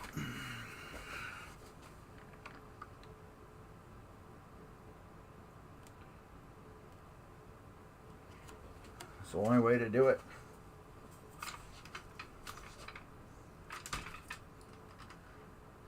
Gotta get right up on it and look at it. King Queen is good. When lit looks good. Both of them. And Jack looks like I gotta spin it just a little bit. The other way now.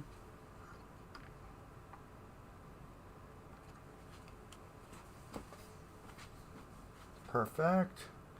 Queen, King, Ace up there. A 10 looks a little goofy, but did I glue that even? No, I didn't. So I'm not touching anymore.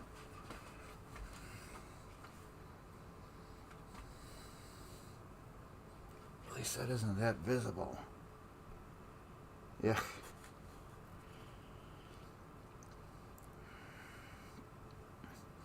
It's one of those damage things you just want to call somebody up right away and ask them, because it bothers the crap out of you. How else does it look? Looks great. But yeah, I'm going to have to cover that up with Mylar.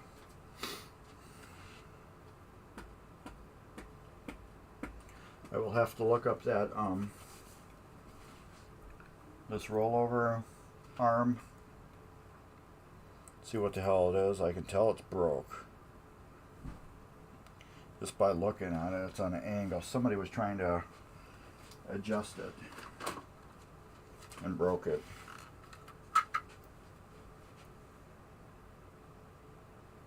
Oh yeah. It looks cut. Somebody cut it, actually. Because on there, it's like, just think of a piece of metal. Normally, it would be flat on the end. Except on the end of it, it's got a wedge. Like you took a clipper like this and you cut it. So if you would have cut it like with a saw, it would have been straight across flat. But since you cut it with this, it's like a tip like that, right on the edge of it. And it's not a break where somebody bent it and snapped it off. This was cut. So I don't understand that. I'm guessing maybe somebody was going in here and trying to, bend it straight and snip. It broke it right off. But I don't know. But anyways, this is dead. I cannot touch this for 24 hours now. I can't even really flip it over because I could, but I really want all these to sit and I don't want to mess around with them anymore. They're all sitting very beautifully, except for this jack, because that's the last one I did. Yeah, and they're all holding where they need to be holding right now.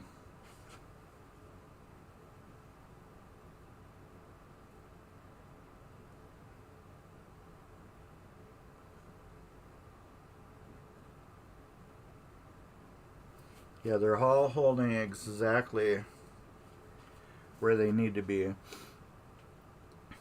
So if I flip it over, they may, just by gravity, fall down.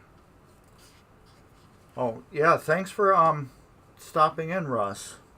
I'll be on this tomorrow again, just so you know. Tomorrow, we will be rebuilding something. I don't know what yet. something's going to be doing this. I got the whole vacation this whole week. I don't know what time tomorrow, because I have to knock this down tonight. This has to get knocked down and brought upstairs, and then I got delivered around noon tomorrow. So I don't know exactly when I'm going to be back. It's going to be sometime tomorrow. We're going to be on this again. So probably going to polish it tomorrow. I don't know. I'm not polishing it tomorrow.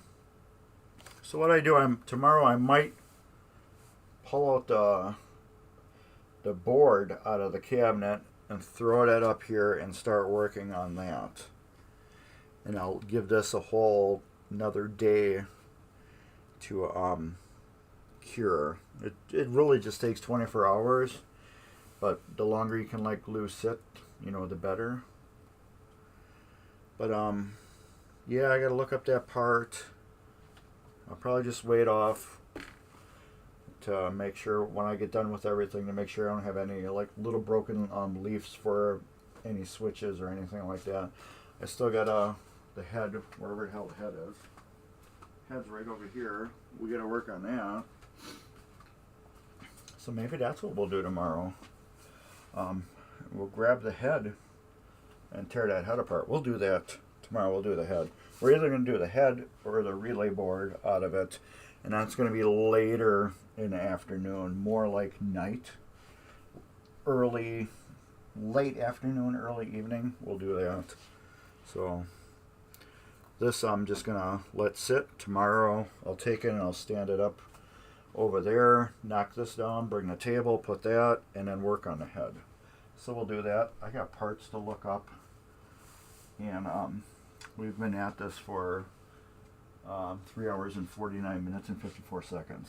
So thank you everybody for watching, popping in for 5 minutes, a half hour, or whatever, or just to say hi. I appreciate it. I make these videos for you, so you can learn about what I do, either good or bad. So thank you. If you're watching this later on YouTube, there'll probably be some stuff along the bottom here after it renders itself on YouTube, because this is live, and later on, probably early morning tonight, it will be up in the things. Thanks for everybody who's been chatting. Thank you all. Yeah, just it's awesome having you guys here, working with me on this. Questions, all that cool stuff. You're keeping me entertained as much as I'm keeping you entertained, I guess. But yeah, take care everybody, and later, let's hit that end button to make it look really cool.